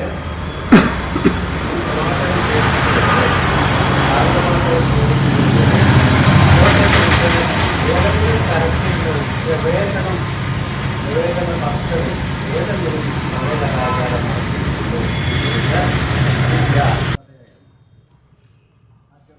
ആദ്യം വായിച്ചത് പക്ഷേ അതായിരിക്കും മരുന്ന്, അതുപോലെയുള്ള വലിയ വലിയ നോവലുകൾ. പക്ഷേ ഒരു മലബാറിൻ്റെ ജീവിതം നോവലുകളിലൊക്കെ തന്നെ പഴയ കാലഘട്ടത്തിൻ്റെ കഥ മുഴുവൻ പറയുന്ന, നേരത്തെ പറഞ്ഞ വളരെ അന്യൂനമായ ഒരു നോവൽ. പലപ്പോഴും വിഷയം കൊടുത്തിട്ട് കഥ എഴുതുന്നവർ പത്രത്തിൻ്റെ ആവശ്യത്തിന് വേണ്ടി സംസാരിക്കും. അദ്ദേഹത്തിൻ്റെയും സംസാര രീതി, അദ്ദേഹത്തിൻ്റെ എഴുത്ത് രീതിയൊക്കെ അത്ഭുതപ്പെട്ടിട്ടുണ്ട്. ഇതിനെ സത്യം പറയുന്നുണ്ടായി മാനവീയതയെ ശ്രദ്ധിച്ചുകൊണ്ട് അദ്ദേഹം സംസാരിക്കും. രണ്ടുപേരുടെ സ്വഭാവം നമ്മൾ പലപ്പോഴും കഥകൾ എഴുതുമ്പോഴെല്ലാം നമ്മുടെ മനസ്സിൽ ഒരു വിലങ്ങൾ വീഴാറുണ്ട്. ഇപ്പോൾ കഥ വായിക്കുന്നവർക്ക് പലപ്പോഴും പറയാം, ഞാൻ പറഞ്ഞാൽ ഇഷ്ടപ്പെടുമോ, ഞാൻ അങ്ങനെ പറഞ്ഞാൽ എന്താവും, ഇങ്ങനെയാണോ എഴുതേണ്ടത്. അതൊന്നും അദ്ദേഹത്തിനെ ബാധിച്ചിരുന്നില്ല. അതാണ് ആ മനുഷ്യൻ്റെ ക്രിയേറ്റിവിറ്റി. ഞാൻ പലപ്പോഴും അതൊന്നും കടങ്ങിയെടുത്തിട്ടേ ഇല്ല. അതുകൊണ്ട് അദ്ദേഹം ധിക്കാരിയാവും, അസിൽ എഴുതുന്നതാവും, കള്ളുകുടിയനാവും, ഭക്ഷണപ്രിയനാവും, ഇങ്ങനെ പലതും ഉണ്ടാവും. പക്ഷെ ഇതൊന്നുമല്ല മനസ്സിൽ പറഞ്ഞത്. കുറിച്ച് പറയും അതൊന്നും അല്ലാത്തൊരു മനുഷ്യനുണ്ടാവും. അതാണ് അദ്ദേഹത്തിൻ്റെ പ്രതിഭ. ഈ പ്രതിഭ നമ്മൾ താരതമ്യപ്പെടുത്തി നോക്കുമ്പോൾ American novelist Ernest Hemingway, old man of the sea, കിഴവനും കടലിൽ എനിക്ക് അദ്ദേഹത്തിന് ജീവിതമായ ഒരുപാട് സാമ്യമുണ്ട്. അതായത് 1900-ന്റെ ആ രണ്ട് ലോകമഹായുദ്ധത്തിന് കാലത്ത് ജനിച്ച ഒരുപാട് വിദേശത്തുള്ള എഴുത്തുകാരുണ്ട്, കലാകാരന്മാർ. ജീവിതത്തെ ഇങ്ങനെ ഒരു പ്രത്യേക രീതിയിൽ കാണുക, അങ്ങനെ ജീവിക്കുകയും ചെയ്യുന്നതാണ്. ഹെമിംഗ്വേ ഒരേ സമയം അദ്ദേഹം പട്ടാളക്കാരനായിരുന്നു, അദ്ദേഹം വേറെ പത്രപ്രവർത്തകനായിരുന്നു, അദ്ദേഹത്തിന് ചിത്രങ്ങളൊക്കെ കാണാം, മീൻ പിടിക്കാനൊക്കെ പോകുന്നത്, അങ്ങനെ ഒരുപാട് ചിത്രങ്ങളിൽ ഇങ്ങനെ ആ മനുഷ്യൻ അങ്ങനെ ഇങ്ങനെയുള്ള പുസ്തകം എഴുതിയ അവസാനം അദ്ദേഹം മുറിയിൽ നിന്ന് റിവോൾവർ വായിലേക്ക് വെടിവെച്ചിട്ട് ആത്മഹത്യ ചെയ്യും. അദ്ദേഹത്തിൻ്റെ തലച്ചോറൊക്കെ മച്ചിലിങ്ങനെ പത്തിരുന്നതാണ് അദ്ദേഹത്തെക്കുറിച്ച് ഞാൻ പഠിച്ച കാലത്ത് വായിച്ചു മനസ്സിലായി. അങ്ങനെ ജീവിതത്തെ അങ്ങനെ പൊട്ടിച്ച് തകർത്ത് ജീവിച്ചൊരു മനുഷ്യൻ. അദ്ദേഹത്തിൻ്റെ രചനകളിൽ അദ്ദേഹം old man of the see എന്ന് പറയുന്ന പ്രശസ്തമായ പുസ്തകം എഴുതിയിട്ട് അദ്ദേഹം എല്ലാം എഴുതി കഴിഞ്ഞിട്ട് അത് വളരെ ചെറുതാണ്. അങ്ങനെ അത് എഡിറ്റ് ചെയ്തു. അവസാനം അദ്ദേഹം മുറിയിലിരുന്നിട്ട് ഷവർ ഓൺ ചെയ്തിട്ട് ഇത് വായിച്ചു. ഷവറിൻ്റെ ശബ്ദമൊക്കെ കേട്ടുകൊണ്ട് എനിക്ക് വായിച്ചാൽ എനിക്ക് ഏകാഗ്രത കിട്ടുമോ, അങ്ങനെയുള്ള പുസ്തകം. ഏത് ബഹളത്തിനാണെങ്കിലും വായിച്ചാൽ ആസ്വദിക്കാൻ പറ്റുന്ന പുസ്തകമാണ്. അത് ശ്രദ്ധിച്ച് താഴെ മാറ്റി എഴുതി 100 കണക്കിന് തവണ എഴുതിയ ശേഷം അത് വായിക്കാൻ നമുക്ക് മനസ്സിലായി. മനുഷ്യൻ എൻ്റെ ഒരു വേട്ടയ്ക്ക് പോകുന്ന മനുഷ്യൻ, മീനിനെ പിടിക്കാൻ പോകുന്ന അവസാനം അസ്ഥിക്കൂടപാടാണ് മീനിന് വരുന്ന മനുഷ്യൻ്റെ അതിൽ ജീവിതം വരുന്നതാണ്. കുഞ്ഞത്തോടെ എഴുതുമ്പോൾ ഇങ്ങനെ ആ ജീവിതം അതുപോലെ ഗമ്യമായൊരു ജീവിതം അവസാനം എന്ന് പറഞ്ഞ ഹക്കീം പറഞ്ഞതുപോലെ ജീവിതം അവസാന കാലത്ത് അദ്ദേഹത്തെ കാണുമ്പോൾ അത് അങ്ങനെയാണ് ജീവിക്കുന്നത്, അങ്ങനെയാണ് പറയുന്നത്. പക്ഷെ ഇത് മനസ്സിലാക്കിയാൽ മാധവക്കുട്ടിയെ മനസ്സിലാക്കുമ്പോൾ അവരുടെ പ്രതിഭയുടെ ശക്തിയും അവരുടെ ആർജവും സത്യസന്ധതയൊക്കെ നമുക്ക് അടുത്തെന്നാലും മനസ്സിലാവുള്ളൂ. അല്ലെങ്കിൽ അവരൊരു മോശം സ്ത്രീയാണ്, അതായത് കാണിക്കല്ല. അതുപോലെ അടുത്ത കുഞ്ഞുങ്ങളെ കൊണ്ട് എനിക്ക് ഭയങ്കരമായിട്ട് അസൂയ തോന്നുന്നു. ഇങ്ങനെ എഴുതാൻ പറ്റും, ഇങ്ങനെ ഒരു ജേർണലിസ്റ്റ് പുള്ളിയൊക്കെ ഞങ്ങൾ പത്രത്തിലൊക്കെ എഴുതിക്കാൻ ചെല്ലുമ്പോൾ അങ്ങനെ ചുമ്മാ പോയ സ്ഥലത്തെക്കുറിച്ച് ഭക്ഷണത്തെക്കുറിച്ച് എഴുതി വായിച്ചാൽ നമുക്ക് കൊതിയും. അത്രയ്ക്ക് ഭാഷ കൈവിടുന്ന മനുഷ്യൻ, അത് സൃഷ്ടിപരമായിട്ട് എഴുതാൻ കഴിവുള്ള മനുഷ്യൻ. അദ്ദേഹത്തിൻ്റെ കഥകളിലെല്ലാം അത് നല്ല ഭംഗിയായിട്ട് വരുന്നു. മലമുകളിലെ അബ്ദുള്ള ഞാൻ വായിച്ചിരുന്ന അത്ഭുതപ്പെട്ട കഥയാണ്. ഇതൊക്കെ വായിക്കും.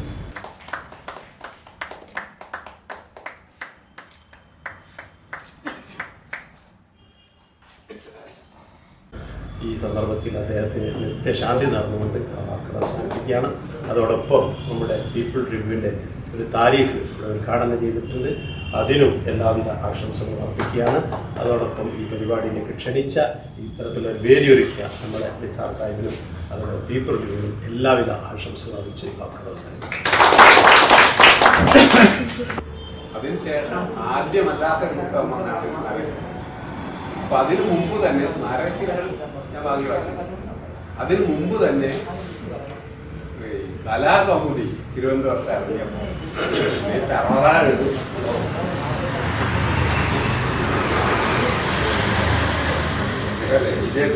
ഇതിനൊക്കെ ഞാൻ ഭ്രാന്തായിട്ട് എഴുതിയ ഒരു കാലത്ത് അതുപോലെ ഒരു കാലം ഉണ്ടായിരുന്നു. അപ്പൊ ഒരു കഥ എഴുതിയിട്ട് ഞാൻ കലാകൗമുദിക്ക് എഴുതുന്നു. അപ്പൊ അന്ന് ആ ലക്കത്തിൽ 4 കഥകളാണ്. ആദ്യം എൻ്റെ കഥ, രണ്ടാമത് പുരത്തിற்கு മുമ്പുള്ള കഥ, പിന്നെ ഒരു കുഴിമറ്റം, ഇങ്ങനെയൊക്കെ പറഞ്ഞിട്ടുള്ള 3-4 കഥകളാണ്. അപ്പൊ അതിന്റെ ആ സമയത്തൊക്കെ ഞാൻ കുഞ്ഞുണ്ണി പാട്ടു ആയിട്ട് ഒരു വടകര പോകും. അദ്ദേഹത്തിൽ നിന്ന് അദ്ദേഹം പറഞ്ഞതിന് വിരുദ്ധമായി എനിക്കൊന്ന് പറയാനുള്ളത്, കാലവും ദേശവും തന്നെയാണ് എഴുത്തുകാരനാണ്. കാലത്തിന് ദേശത്തിനെ മുന്നിൽ നിർത്തി തന്നെയാണ് എഴുതേണ്ടത്. അതിൻ്റെ വ്യത്യസ്തമായി എഴുതുന്നുണ്ടെങ്കിൽ വിലയക്രമങ്ങൾ ഉണ്ടാകും എന്നുള്ള കാര്യം ഉദാഹരണമാണ്. പിന്നെ പോലുള്ളത് മറ്റുള്ളവർ അങ്ങനെ ആരൊക്കെ ചെയ്തിട്ടുണ്ട്, അവർക്കൊക്കെ വിലയക്രമങ്ങൾ ഉണ്ടായി. പക്ഷേ അവരായിരുന്നു ശരിയെന്ന് കാലം ഞാൻ പോലെയുള്ള ഉദ്യമങ്ങളെ ആളുകളുടെ എണ്ണം കൊണ്ട് അളക്കാതെ നമുക്ക് എല്ലാവർക്കും അദ്ദേഹത്തെ ഒത്തുചേരാം.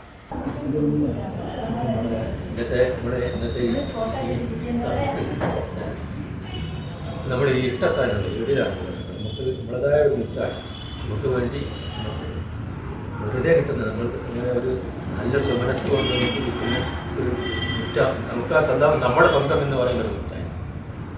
ഈ മുറ്റത്തെ നമുക്കൊന്ന് വിശാലമാക്കാം.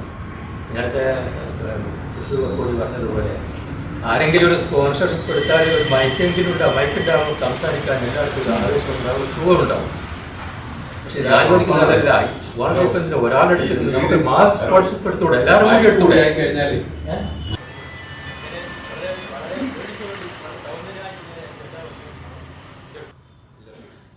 പിന്നെ അവിടെ നിന്ന് ഇങ്ങോട്ട് ആ പെട്ടെന്നാണ് ഒഞ്ചിയ വെടിയിപ്പുണ്ടായത്. നമുക്കൊരു കഥ എഴുതുന്നതിന്റെ പശ്ചാത്തലത്തിൽ